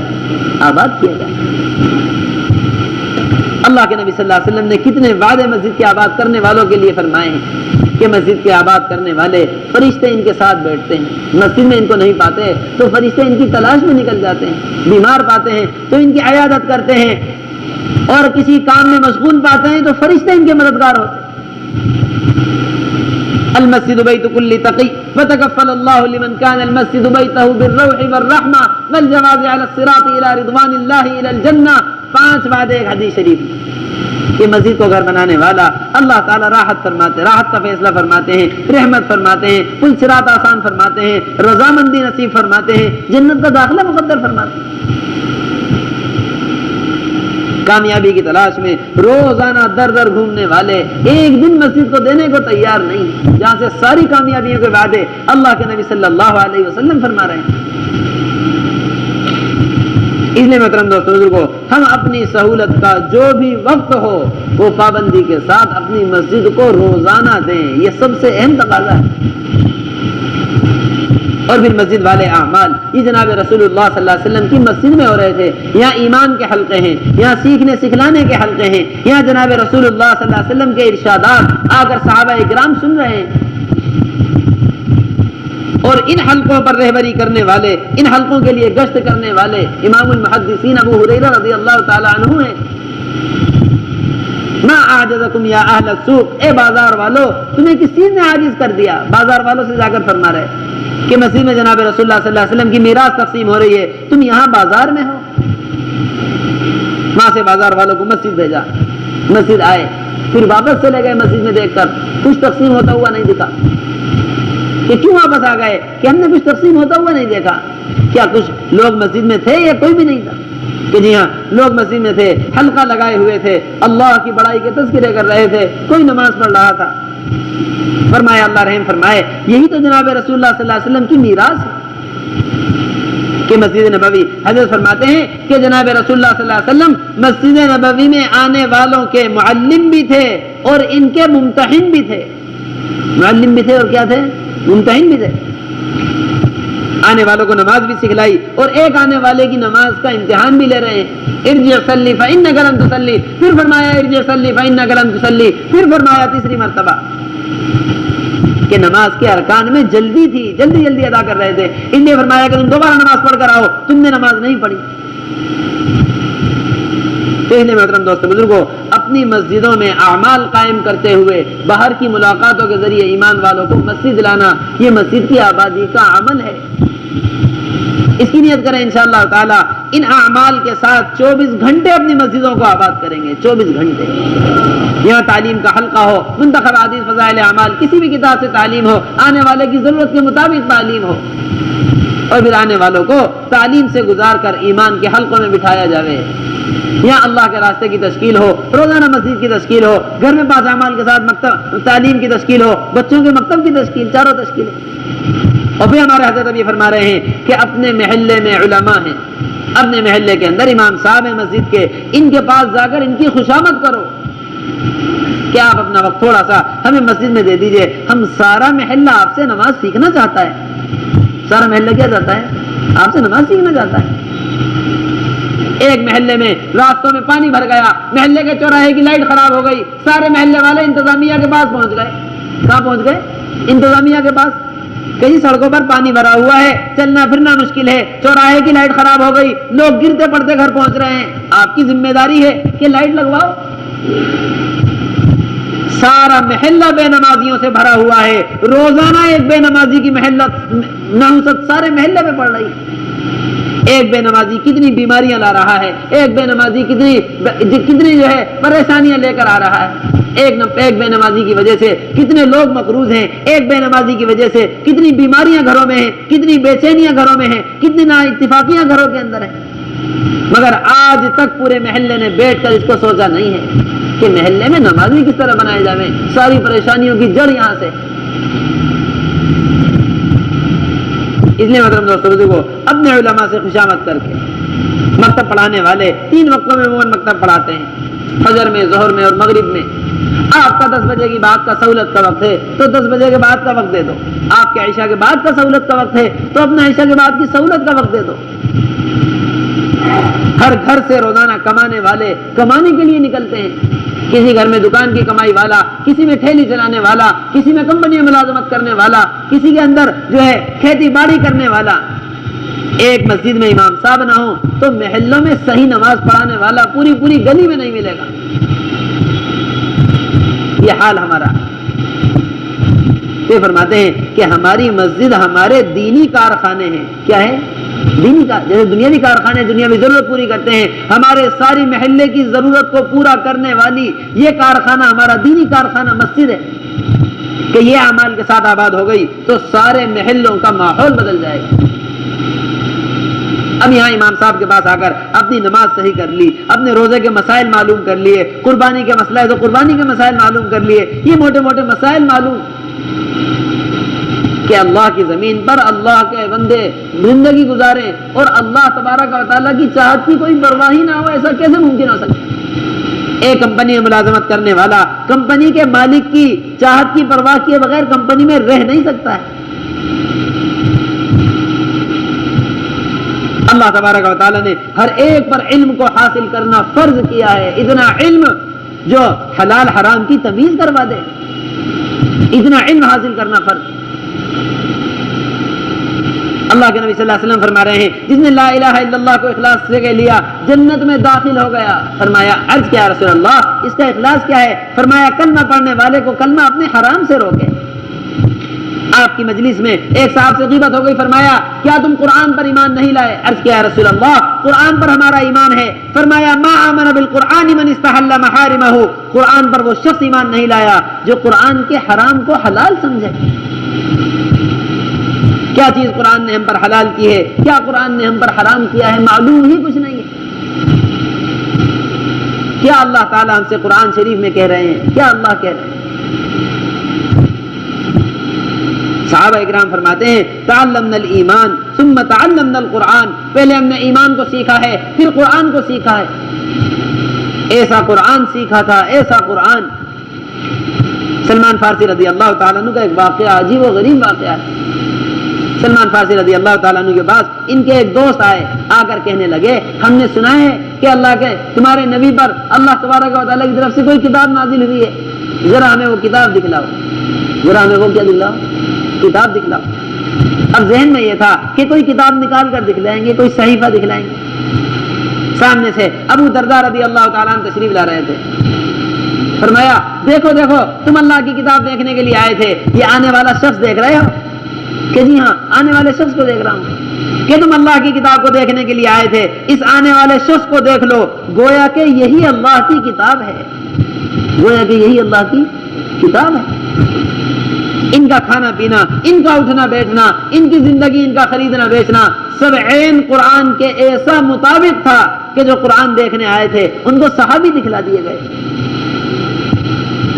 حضرت فرماتے ہیں کہ صحابہ کے زمانے میں کفار اسلام کو سمجھنے کے لیے کتابوں کا مطالعہ نہیں کرتے تھے۔ بڑی اہم بات، کیا نہیں کرتے تھے؟ اسلام کو سمجھنے کے لیے کتابوں کا مطالعہ نہیں کرتے تھے، اسلام کو سمجھنے کے لیے مسلمان کی زندگی دیکھا کرتے تھے کہ یہ پوری زندگی قرآن سمجھا رہی تھی، پوری زندگی جناب رسول اللہ صلی اللہ علیہ وسلم کے طریقے سمجھا رہی تھی۔ پوری زندگی اسلام سمجھا رہی تھی. اور یہاں قرآن شریف میں اللہ کیا کہہ رہے ہیں، ایک آیت کا مطلب ہی معلوم نہیں ہے. ساری زندگی محنت کرتے کرتے گزر گئی. 4 روپے کمانے کے لیے کتنی محنتیں دنیا میں کی ہیں، کتنا بچوں کو پڑھوایا، سالوں سال پڑھوایا کہ 4 روپے اپنی کمائی کے ذریعے اپنی پڑھائی کے ذریعے جو ہے کما کر لے آئیں گے. ایک اللہ ہم سے کیا چاہتا ہے، کبھی اس کی پرواہ نہیں کی، کبھی اس کی پرواہ ہی نہیں. کیسی قربانیوں سے یہ دین ہم تک آپ تک پہنچا تھا، کیسی قربانیاں اس میں نبی اکرم صلی اللہ علیہ وسلم کی لگی ہیں، کیسی قربانیاں صحابہ کرام کی لگی ہیں. محترم دوستو بزرگوں، ایک دکان بغیر گھر سے قدم نکالے نہیں بنتی، ایک کھیت نہیں بنتا، ایک کاروبار نہیں بنتا. یہ ایمان کی حقیقت کا حاصل ہونا، یہ قبر کا صبر آسان ہو جانا، یہ حشر کی منزلیں آسان ہو جانا، یہ جنت میں داخل ہو جانا بغیر محنت کے کیسے ہو سکتا ہے؟ کیسی قربانیوں سے اس امت کو بنایا ہے، کیسی قربانیوں سے. اللہ کے نبی صلی اللہ علیہ وسلم نے جب نبوت عطا فرمائی گئی تو یہ فرمایا لا راحت لی بعد اليوم، آج کے بعد میرے لیے راحت نہیں ہے، آج کے بعد میرے لیے راحت نہیں ہے. یہ اللہ کے نبی صلی اللہ علیہ وسلم نے فرمایا. پھر ایسی قربانیاں دی ہیں، ایسی قربانیاں کہ مکہ مکرمہ میں محنت کرنے کے لیے نکلے ہیں. جناب رسول اللہ صلی اللہ علیہ وسلم، منتخب حدیث کی روایت ہے، راوی بیان کر رہے ہیں زمانہ جاہلیت میں جناب رسول اللہ صلی اللہ علیہ وسلم کو دیکھ رہا تھا، لوگوں سے کہہ رہے تھے قولوا لا الہ الا اللہ تفلحوا. محترم دوستو بزرگوں، وہ چہرہ جس کو زمین کو منور کرنے کے لیے اللہ نے بھیجا ہو، وہ چہرہ جس کے بارے میں صحابہ فرماتے ہوں 14ویں رات کے چاند کو دیکھ کر کہا کرتے تھے ہم قسم کھا کر کہہ سکتے ہیں تو ہمارے نبی سے زیادہ خوبصورت نہیں ہو سکتا. امی عائشہ رضی اللہ تعالیٰ عنہا فرماتی ہیں کہ مصر کی عورتوں نے یوسف علیہ السلام کو دیکھ کر ہاتھ کاٹے تھے، جناب رسول اللہ صلی اللہ علیہ وسلم کو دیکھ لیتی اپنے گردنیں کاٹ لیتی. ایسا حسن اللہ نے عطا فرمایا. اور یہ چہرہ دین کی خاطر کیسی قربانیاں برداشت کر رہا. فرماتے ہیں اللہ کے نبی صلی اللہ علیہ وسلم نے دعوت دی قولوا لا الہ الا اللہ تفلحوا، تو مکے والوں میں سے کوئی آپ کے چہرے پر تھوک رہا تھا، کوئی آپ کے سر پر مٹی ڈال رہا تھا، کوئی آپ کو گالیاں دے رہا تھا. ایسی قربانیاں جناب رسول اللہ صلی اللہ علیہ وسلم نے امت بنانے کی خاطر اٹھائی ہیں. مکہ مکرمہ میں آپ کے چہرے پر تھپڑ مارے گئے ہیں، آپ پر تھوکا گیا ہے، آپ پر مٹی ڈالی گئی ہے، آپ کو گالیاں دی گئی ہیں، آپ سجدہ فرما رہے ہیں، ایسی گندگی آپ پر لا کر ڈالی گئی کہ آپ سجدے سے سر نہ اٹھا سکے. اندازہ لگائیں ساری زمین کو پاک کرنے کے لیے جس کو بھیجا ہے، عرش اعظم پر اللہ کی زیارت کر کے آنے والے فرشتے جن کے پیروں کے نیچے پر بچھاتے ہوں کہ اتنے پتھر پڑے ہیں، اتنے پتھر پیروں پر آ کر کہ آپ کے نالین مبارک بھی خون سے رنگین ہو گئے. راوی بیان کرتے ہیں کہ آدھا دن جناب رسول اللہ صلی اللہ علیہ وسلم کو اسی قربانی پر گزر گیا، اسی محنت میں گزر گیا. ایک بچی پانی کا پیالہ لے کر آئی، اللہ کے نبی صلی اللہ علیہ وسلم نے اپنے ہاتھ دھوئے، اپنا چہرہ انور دھویا اور فرمایا اپنی بچی سے کہ بیٹا اپنے باپ کے اچانک قتل ہو جانے اور اپنے باپ کے جو ہے اچانک قتل ہو جانے اور ذلیل ہونے سے کبھی پریشان مت ہونا. میں نے لوگوں سے پوچھا کہ بچی کون ہے، تو لوگوں نے بتلایا کہ یہ آپ کی بیٹی زینب ہے. کیا فرما رہے ہیں کہ اپنے باپ کے اچانک قتل ہو جانے، اپنے باپ کے ذلیل ہونے سے کبھی فکر مند مت ہونا، کبھی پریشان مت ہونا. یہ سید الانبیاء جناب رسول اللہ صلی اللہ علیہ وسلم جن کا کلمہ اللہ نے عرش پر لکھا ہو، مخلوق میں سب سے اونچا مقام جن کو دیا ہو، یہ تکالیف امت کی خاطر اٹھا رہے ہیں. محترم دوستو بزرگوں، حضرت فرماتے ہیں جو دین کی لائن کی تکالیف برداشت نہیں کرتے، جو دین کی لائن کی ذلتوں سے نہیں گزرتے، اللہ تبارک و تعالیٰ ان کو دین کی لائن کی عزت عطا نہیں فرماتے ہیں. ساری دنیا کے دھکے کھائے، دنیا کمانے کے لیے جن سے سامان لینا تھا ان کی خوشامدیں کی، جن کو مال بیچنا تھا ان کی خوشامدیں کی، جن سے دنیا میں جڑی ہوئی تھی روزانہ نکل کر ان سے خوشامدیں کی ہیں. جناب رسول اللہ صلی اللہ علیہ وسلم جس راستے میں اپنے آپ کو تھکا کر گئے ہیں، جس راستے میں اپنے اوپر پتھر کھا کر گئے ہیں، جس راستے میں اپنے اوپر تھوک کو برداشت کر کے گئے ہیں، جس راستے میں تھپڑ کھا کر گئے ہیں، ایک دن اس راستے میں لگانے کو ہمارے پاس نہیں۔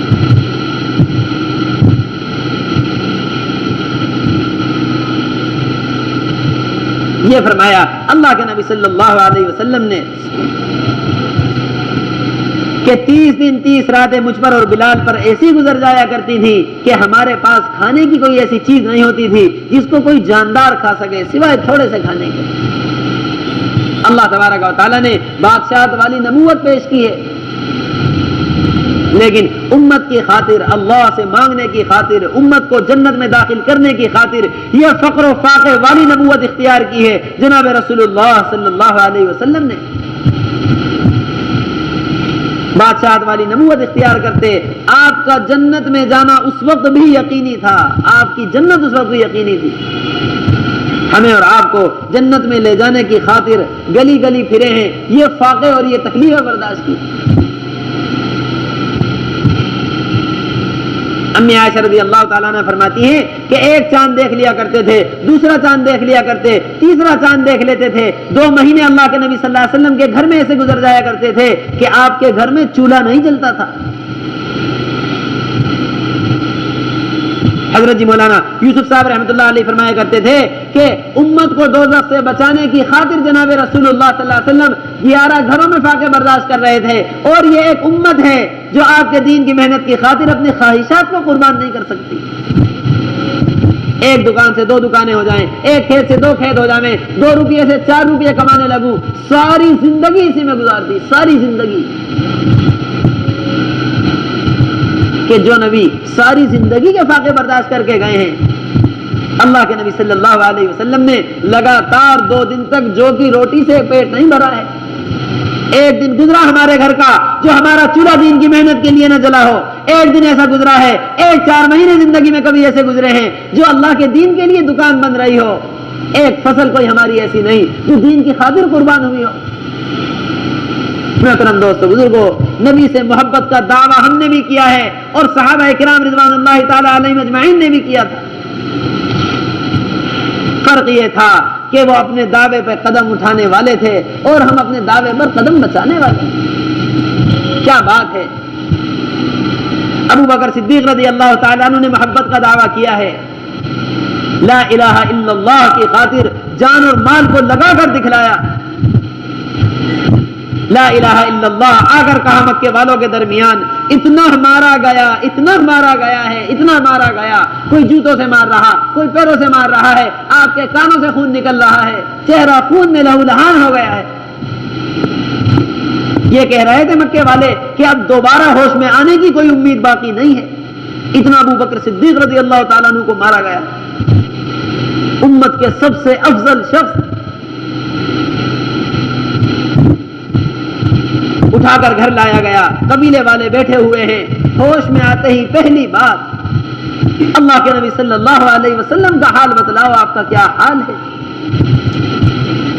پہلی بات یہ فرمائی۔ قبیلے والے کہنے لگے جن کی وجہ سے تکلیف پہنچی ہے اب بھی ان کا کلمہ نہیں چھوٹتا، کیا بات ہے؟ ماں کھانا لیے کھڑی ہے کہ ابو بکر کھانا کھا لو، اس وقت تک کھانا نہیں کھاؤں گا جب تک جناب رسول اللہ صلی اللہ علیہ وسلم کو نہ دیکھ لوں۔ یہ محبت کرنے والے، یہ جان اور مال لگانے والے، یہ اپنے دعوے میں سچے تھے۔ محترم دوستو بزرگوں، دعویٰ محبت کا ہم نے بھی کیا ہے، 1 دن اور 1 روپیہ دین پر لگانے کو تیار نہیں۔ مال کا مطالبہ ہوا، سارے گھر میں جھاڑو دے کر آ گئے اور یہ عرض کیا، یا رسول اللہ، اللہ نے مانگا تھا سب لے کر آ گیا، اللہ دوبارہ مانگے گا دوبارہ لے کر آؤں گا۔ ایک پہننے کو چیز اپنے گھر میں نہیں چھوڑی، ٹاٹ کو اوڑھ لیا۔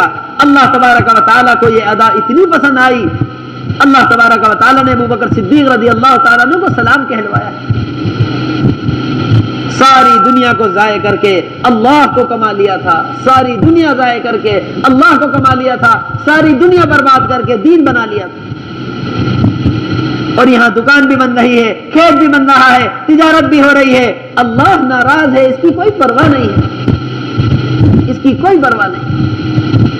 کہ ہمارا اللہ ہم سے ناراض ہے۔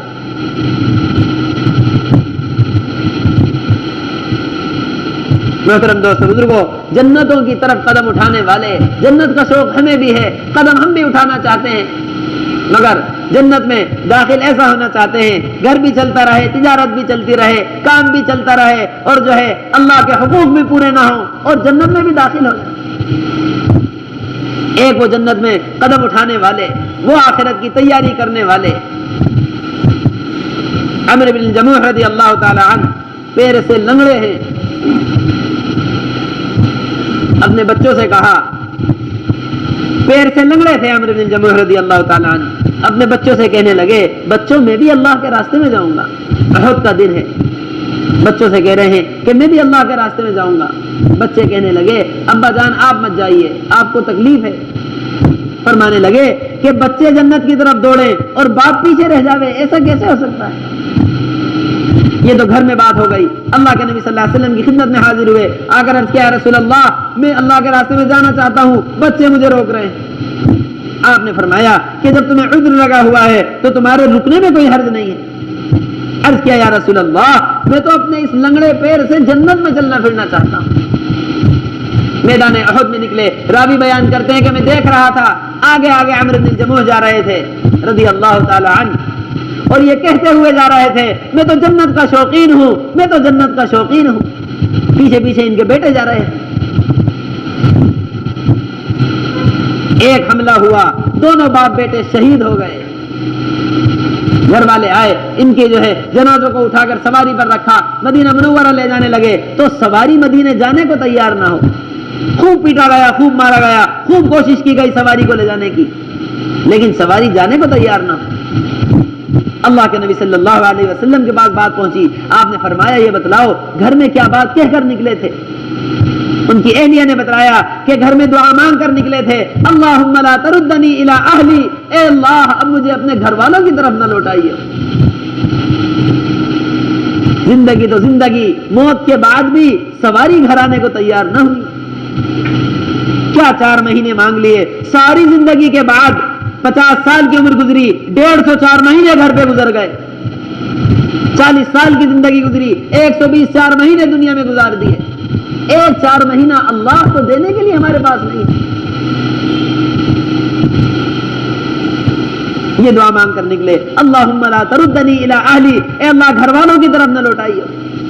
یہ میدان احد سے ایک دن پہلے کی دعا صحابی کی، اور میدان احد کی دعا سعد ابن ابی وقاص رضی اللہ تعالی عنہ، عبداللہ ابن جحش رضی اللہ تعالی عنہ، دونوں نے ایک دوسرے سے کہا چلو میدان میں ایک کونے پہ چل کر دعا مانگتے ہیں۔ یہاں تو کبھی دعا مانگنے کی توفیق بھی ہو گئی، کوئی اللہ والا مل گیا، اس سے دعا کو کہنے کی توفیق ہو بھی گئی تو دعا کر دیجئے میری تجارت میں مسئلہ حل ہو جائے، دعا کر دیجئے میرا قرضہ ادا ہو جائے، دعا کر دیجئے فلانی دکان خریدنی ہے دکان مل جاوے، دعا کر دیجئے بچہ دنیا پڑھ رہا ہے اپنے ایگزام میں کامیاب ہو جاوے اور اس کو کہیں نوکری مل جاوے۔ جب بھی دعا کے لیے ہاتھ اٹھے، دنیا کمانے کے لیے اٹھے۔ میدان میں ایک کنارے چلے گئے دونوں صحابی احد کے میدان میں کہ تم میرے لیے دعا کرنا، میں آمین کہوں گا، میں تمہارے لیے دعا کر دوں گا، تم آمین کہہ دینا۔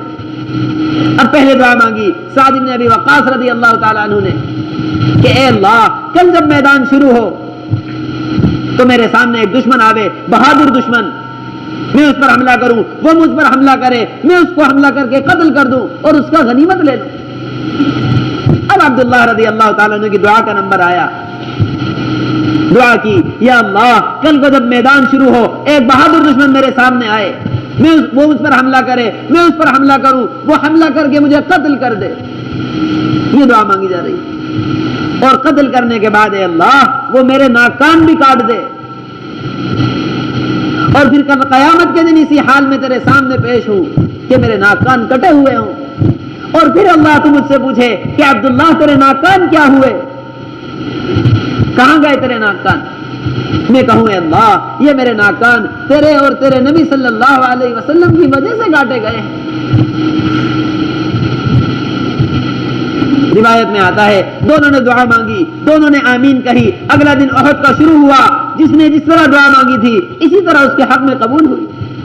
سعد ابن ابی وقاص رضی اللہ تعالیٰ عنہ فرماتے ہیں کہ میں نے دیکھا کہ عبداللہ ابن جحش رضی اللہ تعالیٰ عنہ کے ناک کان ان کو قتل کرنے کے بعد دشمن نے ایک دھاگے میں پروئے ہوئے تھے. کیسی کامیابیاں لے کر کل قیامت کے دن اٹھیں گے, کیسی عزتیں لے کر اٹھیں گے, کیسے فخر لے کر اٹھیں گے. محترم دوستو بزرگوں, آخرت کو بنانے کے لیے جان لگانی پڑتی ہے. یہ جان لگانے والے, یہ آخرت کو بنانے والے, یہ مقامات حاصل کرنے والے ہیں. سارا جان اور مال دنیا پر لگتا رہے, رات دن دنیا کے لیے قربان ہوتے رہے اور آخرت بن جائے, ایسا نہیں ہو سکتا.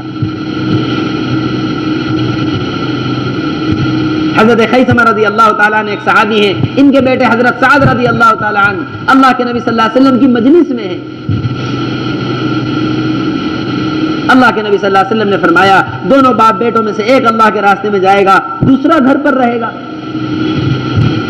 اب گھر آ کر ابا جان بیٹے سے کہہ رہے خیثمہ رضی اللہ تعالیٰ عنہ حضرت سعد سے کہ بیٹا اب دیکھو دونوں میں سے ایک کا رکنا ضروری ہو گیا, کیونکہ اللہ کے نبی صلی اللہ علیہ وسلم فرما چکے ہیں. اب تم ایسا کرو, عورتوں کے پاس رک جاؤ, مجھے اللہ کے راستے میں جانے دو. حضرت سعد رضی اللہ تعالیٰ عنہ نے کہا کہ نہیں ابا جان, میں اللہ کے راستے میں جاؤں گا. ابا کہے میں اللہ کے راستے میں جاؤں گا, بیٹا کہے میں اللہ کے راستے میں جاؤں گا. دونوں ایک دوسرے سے ضد کہ میں جاؤں گا میں جاؤں گا. یہاں اللہ نے فرمایا یہ حال ہے, اندر ابا جان کی اور بیٹے کی لڑائی چل رہی ہے کہ جماعت والے باہر کھڑے ہوئے ہیں, تو چلا جا اور تو چلا جا. وہاں کیا ہے کہ میں جاؤں گا اللہ کے راستے میں جاؤں گا. دونوں ضد آپس میں قرآن اندازی کر لی گئی. یہ طے ہوا کہ قرآن اندازی کر لی جائے, پرچیاں ڈال لی جائیں, پرچی میں جس کا نام نکل آیا وہ اللہ کے راستے میں جائے. قرآن اندازی کی, پرچیاں ڈالی گئیں. حضرت سعد رضی اللہ تعالیٰ عنہ کا نام نکل آیا بیٹے کا. اب ابا کہنے لگے مجھے اللہ کے راستے میں جانے دو. عرض کیا ابا جان سے, ابا جان اگر جنت کا معاملہ نہ ہوتا تو آپ کو ضرور آگے بڑھا دیتا. اگر معاملہ کس کا نہ ہوتا, معاملہ جنت کا نہ ہوتا تو آپ کو ضرور آگے بڑھا دیتا. مجھے امید ہے اللہ کے راستے میں نکل کر شہید ہو جاؤں گا. یہ فرمایا. چلہ 4 مہینہ نہیں مانگا جا رہا تھا, اپنی شہادت کے لیے خود دعائیں کر رہے تھے. مجھے امید ہے اللہ کے راستے میں نکل کر شہید ہو جاؤں گا. اللہ کے راستے میں نکلے اور شہید ہو گئے. محترم دوستو بزرگوں, 4 روپئے کمانے کے لیے ساری زندگیاں گزر گئیں, ساری زندگیاں, مگر دین پر لگانے کے لیے ایک دن کی فرصت ہمارے پاس نہیں ہے. کیا بات ہے, نبی کے نام پر جان دینے کو تیار, نبی کے کام پر, نبی کی فکروں پر, نبی کے غم کو غم بنانے کے لیے نبی والی محنت میں ایک دن دینے کو تیار نہیں ہے. کیا بات. اور کیا منہ لے کر اللہ کے نبی صلی اللہ علیہ وسلم کے پاس جائیں گے جنہوں نے فاقے برداشت کیے تھے؟ کیا منہ لے کر ابو بکر صدیق رضی اللہ تعالیٰ عنہ کے پاس جائیں گے جنہوں نے ہر تکلیف دین کے لیے برداشت کی تھی؟ کیا چہرہ صحابہ اکرام کو دکھلائیں گے؟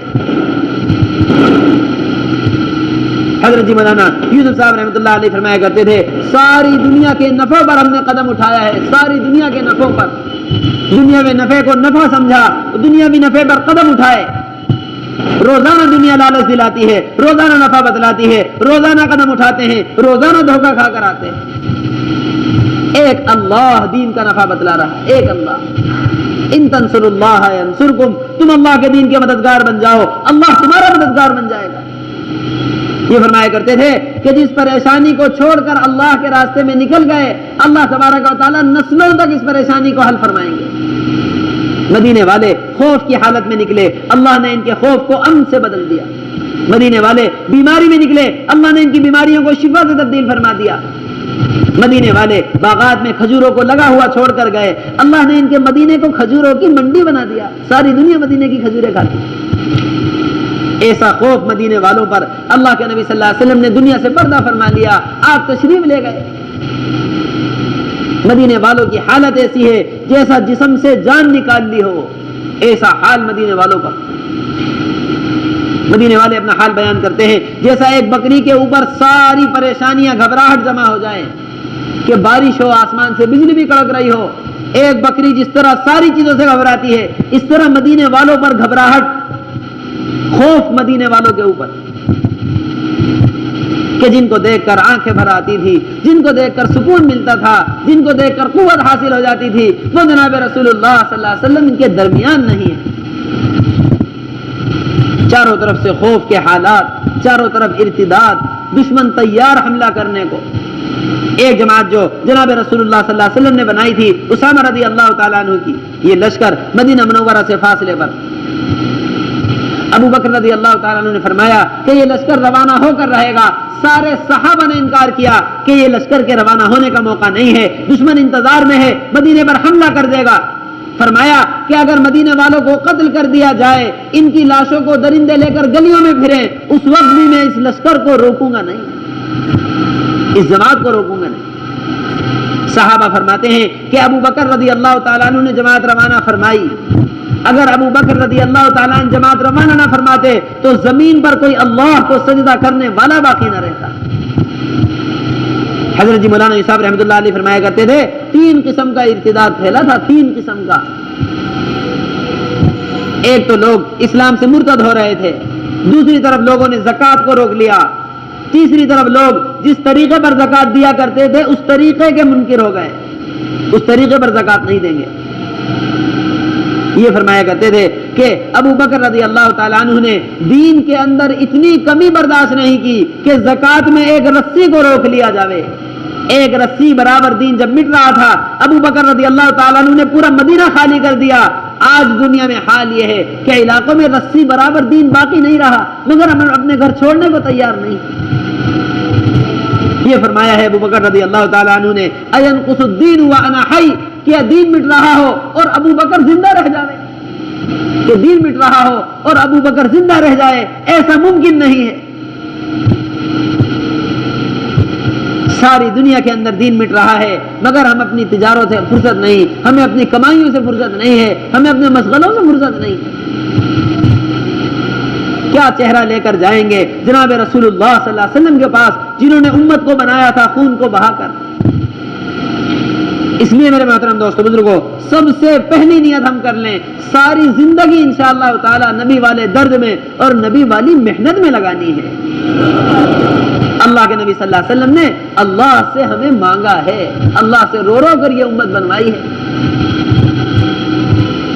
اس لیے میرے محترم دوستو بزرگوں، اللہ تبارک و تعالیٰ نے آج موقع عطا فرمایا ہے، اللہ کے راستے میں نکلنے کا موقع ہے۔ یہ بات تو طے ہے کہ اللہ کے راستے میں نکلے بغیر زندگیاں دین پر آ نہیں سکتی، اس کلمے کی حفاظت ہو نہیں سکتی ہے۔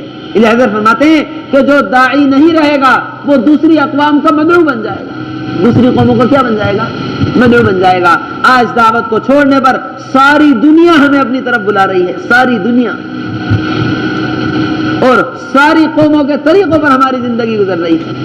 یہ فرمایا کرتے تھے کہ جو قوم اپنے طریقے سے ہٹ جائے، جو قوم اپنی دعوت کو چھوڑ دے وہ اپنے طریقے سے ہٹ جاتی ہے، جو اپنے طریقے سے ہٹ جائے اس قوم کا نام و نشان مٹ جاتا ہے۔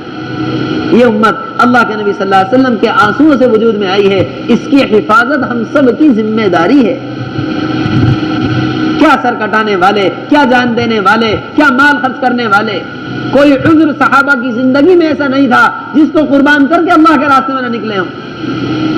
حضرت جی مولانا صاحب رحمۃ اللہ علیہ فرمایا کرتے تھے تم ایک عذر صحابہ کی زندگی کا ایسا بتلا دو جس کی وجہ سے اللہ کے راستے سے رک گئے ہوں، میں تمہاری ایک دن کی تشکیل اللہ کے راستے کی نہیں کروں گا۔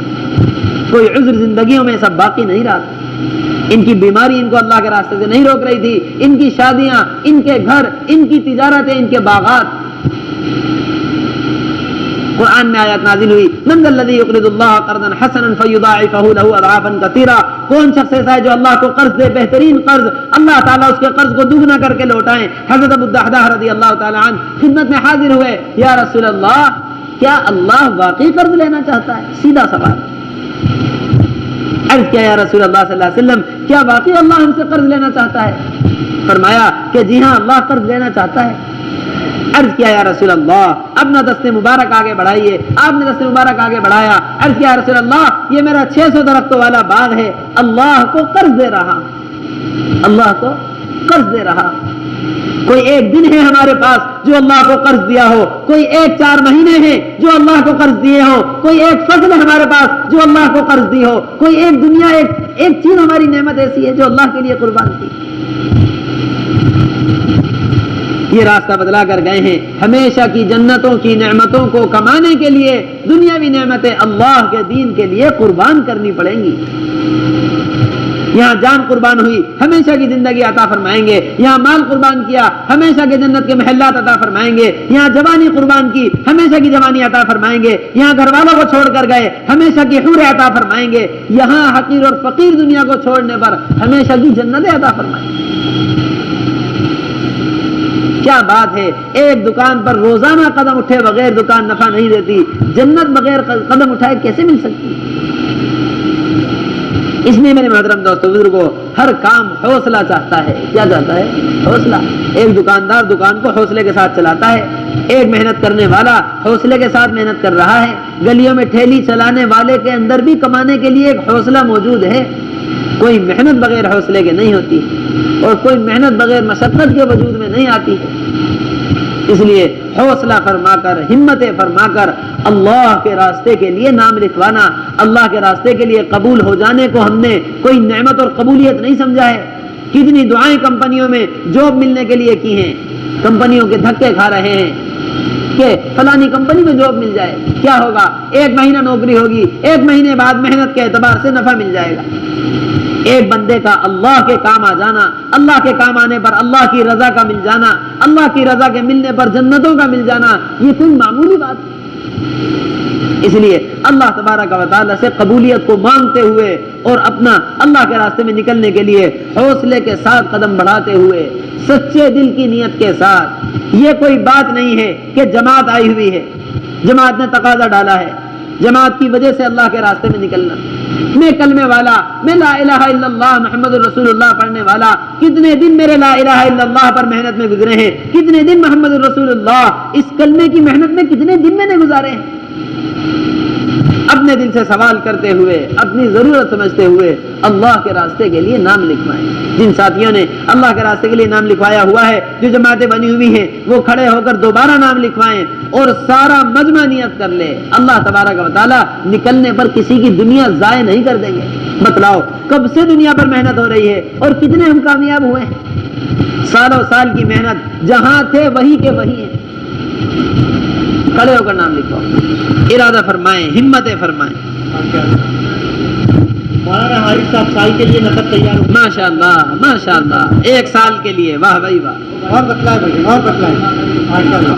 معاذ بھائی ماشاء اللہ گڈی گودام سے نقد تیار ہو کر آئے بھائی، جب تک نام لکھے نہ جائے بیٹھے نا، یہ درخواست ہے۔ اور بتائیں بھائی، اور بتائیں بھائی، ایک تشہیر والا مائک چالو کر دیں یہاں پر، بتلائے بھائی۔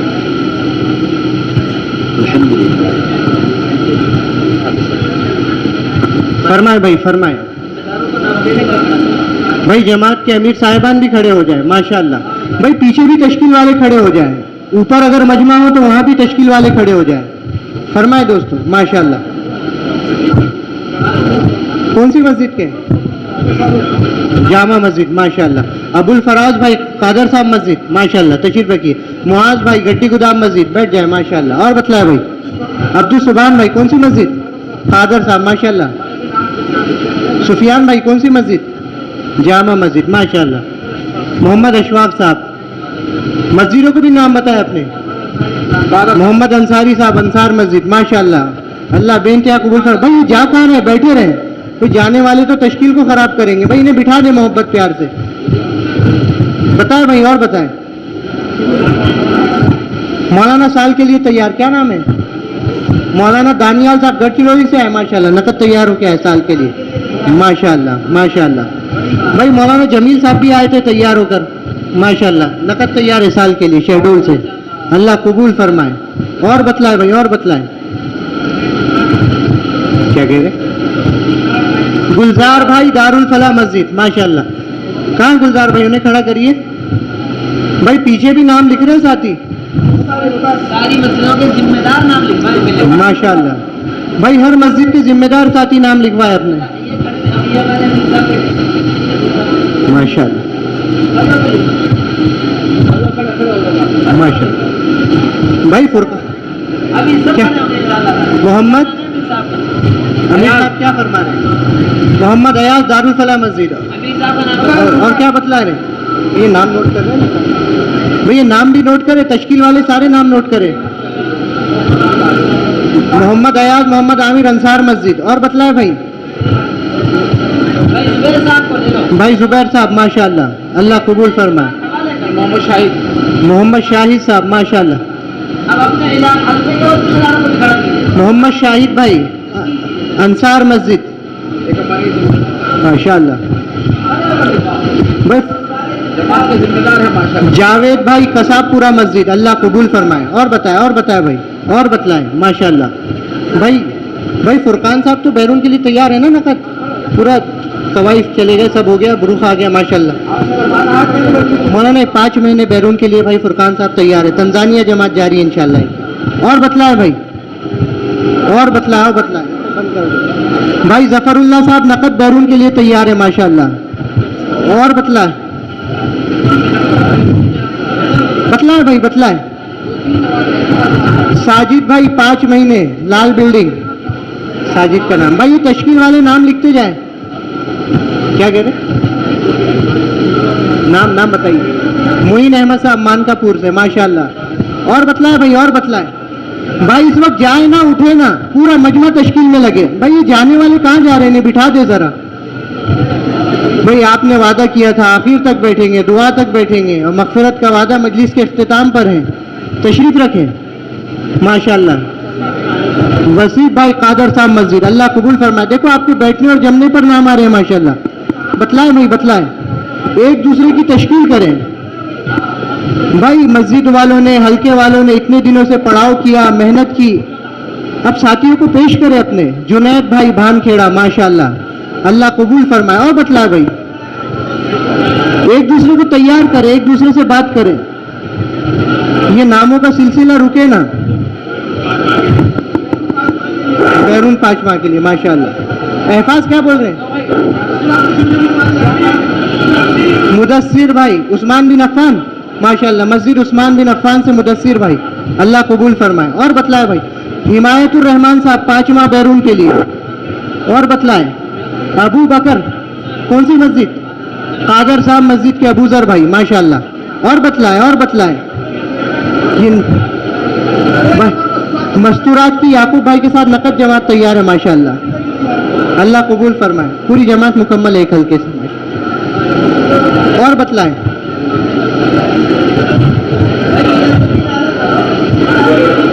بتلائے بھائی. مولانا تھوڑا تشکیل کرے ساتھیوں کو. اور بتلائے بھائی.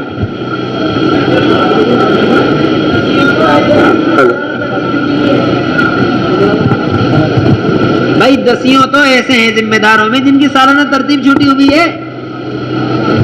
اب آ گیا کتنا اچھا وقت ہے، آپ کی ترتیب ہو جائے گی اور نئے سے نئے لوگ نکل جائیں گے انشاءاللہ تعالی. فرمائے دوستو، فرمائیے ارادے. بھائی اسماعیل اوپر چلائے. بھائی ہمارے ذمہ دار ساتھی ہیں.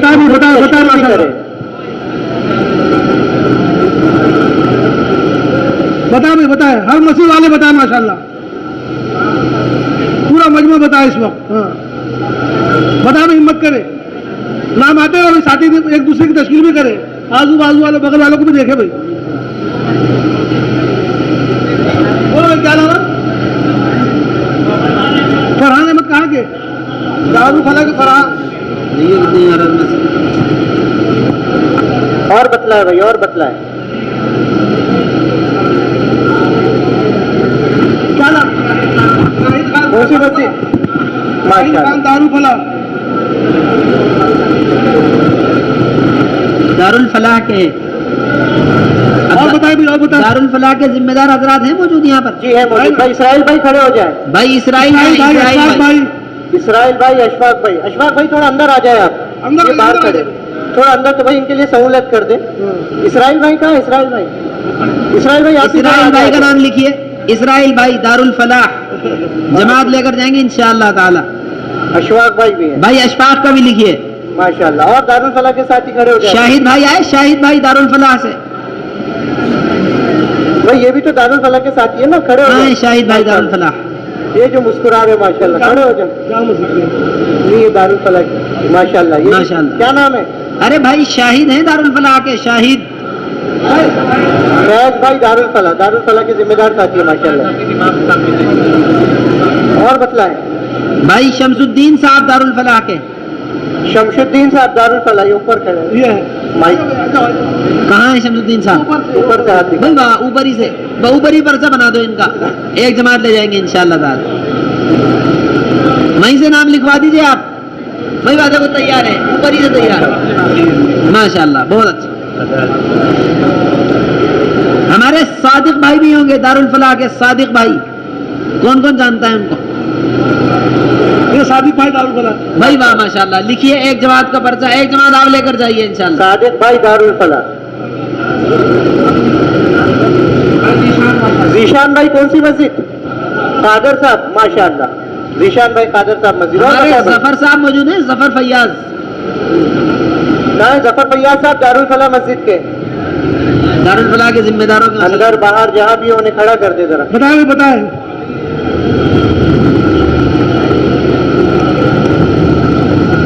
قصاب پورا سے نام آئے نہیں؟ قصاب پورا. قصاب پورا کے جاوید صاحب تھے. جاوید بھائی کا نام آیا؟ جاوید بھائی آتی ہے ماشاءاللہ. ماشاءاللہ بہت اچھا. تو بتاؤ. مشتاق بھائی کہاں ہے؟ مشتاق بھائی، بھائی مشتاق صاحب قصاب پورا کھڑے ہو کر لکھا. بھائی کھڑے ہو جائے بھائی. مشتاق صاحب قصاب پورا. بھائی وہاں لکھ لو نام. آپ جماعت لے کر جائیے انشاءاللہ تعالی. ماشاءاللہ. بھائی محبوب صاحب بھی تو ہیں قصاب پورا کے. محبوب، حافظ محبوب صاحب. واہ بھائی واہ. کیا نام ہے؟ عبدالحفیظ صاحب قادر صاحب مسجد. اللہ قبول فرمائے. اور بتا بھائی. بھائی ہمارے محبوب صاحب کہاں ہیں؟ قصاب پورا والے حافظ محبوب. حافظ محبوب صاحب ماشاءاللہ. یونس بھائی 5 ماہ بیرون کے لیے نقد تیار ہے ماشاءاللہ. اللہ قبول فرمائے. لکھا دی ماشاءاللہ. پوری جماعت ماشاءاللہ. یہ ماشاءاللہ. بابو السلام سے نام آئے؟ کچھ نہیں. تو بابو السلام والے بتا بھی. کہاں بھائی؟ عبدالاحد بھائی کھڑے ہو جاؤ. بابو السلام سے پاک بہنے کے لیے عبد الخالق صاحب جا رہے ہیں. کہاں بابو السلام کے ساتھی؟ یہ عبد الخالق صاحب پاک بہنے کے لیے. 5 ماہ عبد الخالق صاحب بابو السلام سے. اور بھی تو ساتھی ہیں بابو السلام کے. بھائی عبد الاحد ہے ماشاءاللہ. بھائی عبدالاحد صاحب کہاں ہیں؟ دارالسلام بابو السلام. یہ ادھر ہے ماشاءاللہ. ماشاءاللہ. لکھ لو نام، لکھو. عبدالاحد بھائی بابو السلام. آپ جماعت لے کر جائیں گے انشاءاللہ. پکی نیت رکھیے. کیا نام آپ کا؟ بابو صاحب نام بولو.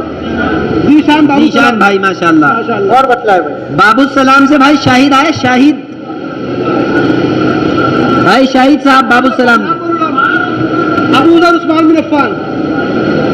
ارے بھائی شاہد صاحب تھے بابو السلام کے، کہاں گئے؟ بھائی ہارون بھائی عثمان بن عفان سے بہت کم نام آئے. ساتھیوں کو کھڑا کریے. پوری جماعت آپ کی 22 آدمی کی جو پورے 4 نام لکھا ہے کھڑے ہو کر. بتلائے بھائی. عثمان بن عفان کے ساتھی بھی بتلائے. اور بتلائے. ایک جماعت نڑکھیڑ ماشاءاللہ. نڑکھیڑ تحصیل ہے ناگپور کی مولانا. پوری ایک جماعت مکمل ہے بہت ماشاءاللہ. اچھا الحمدللہ. نڑکھیڑ ارشاد بھائی کے ساتھ یہ جو کھڑے ہوئے تھے. ارشاد بھائی بابو السلام کے ہمارے حبیب بھائی کہاں ہیں؟ حبیب بابو السلام. حبیب بھائی کھڑے ہو جائے بھائی بابو السلام کے. ماشاءاللہ. لکھیے نام. اللہ ایک قبول جماعت آپ لے کر جائیے انشاءاللہ تعالی. عثمان بن عفان کے کیا نام ہے؟ محمد ابراہیم عثمان بن عفان کے ماشاءاللہ. محمد فیضان. محمد فیضان عثمان بن عفان کے ماشاءاللہ. جمعہ دروازہ عبد العزیز صاحب. اور بتلائے بھائی. بھائی جمعہ دروازہ سے نام نہیں آئے؟ دروازہ بند ہو گیا کیا؟ جمعہ دروازہ محل. ہاں بتا بھائی. کھلا ہوا ہے دروازہ تو بتا بھائی. جمعہ دروازہ والے. کوئی فہیم بھائی ہے, عبد المجید صاحب ہے, اقبال بھائی ہمارے. بتا بھائی. اور بھائی بیٹھے رہے. عبد المجید صاحب, فہیم بھائی, اقبال بھائی کہاں ہیں حضرات؟ ماشاءاللہ کیسے زبردست. عبد المجید صاحب. عبد المجید صاحب بھائی واہ لکھ لو نام. عبد المجید صاحب جماعت لے جائیں گے انشاءاللہ. اقبال بھائی بھی کھڑے ہو جائے ماشاءاللہ. اقبال بھائی ذمہ دار ساتھی ہے. اقبال صاحب جمعہ دروازہ سے کہاں ہیں اقبال صاحب؟ ماشاءاللہ اقبال ماشاءاللہ بہت عمدہ جزاک اللہ. ایک جماعت اقبال صاحب لے جائیں گے اور انشاءاللہ. بتلائے بھائی. اور بتلائے. اور بتا بھی. اور بتا. عبد الرحیم صاحب نہیں آئے کیا؟ عبد الرحیم. ہاں عبد الرحیم صاحب بھی جمعہ دروازہ کے. بتا بھائی کہاں ہیں عبد الرحیم صاحب؟ جمعہ دروازہ. یہ محسن کیا بول رہے بھائی؟ امان اللہ والے بہت سوچ رہے. کھڑے ہو جاؤ ماشاءاللہ. ہمت کر لو. کھڑے ہو جاؤ. دیکھو بھائی ساتھی دیکھو. آج دیکھو. ارے بھائی عبد الرحیم صاحب نہیں ملے جمعہ دروازے والے. عبد الرحیم صاحب جمعہ دروازہ. کہاں بھائی عبد الرحیم صاحب جمعہ دروازہ کی اقبال بھائی کہاں عبدالرحیم؟ فہیم بھائی بھی ہے. بھائی ہماری مہمان جماعتیں بھی یہاں موجود ہیں, انہوں نے بھی تشکیل کی تھی. یہ ساتھیوں کو ذرا ترغیب دے کے کھڑے کر دیں. یہ سوسر والے ہیں, امبیکا پور والے ہیں, اور بھی مہمان جماعتیں, یہ تشکیلیں کریں. امان اللہ مسجد کے ساتھی کا نام لیا. ایک دوسرے ساتھیوں کو ایک دوسرے کو ترغیب دے کر کھڑے کریں نام لکھانے کے لیے.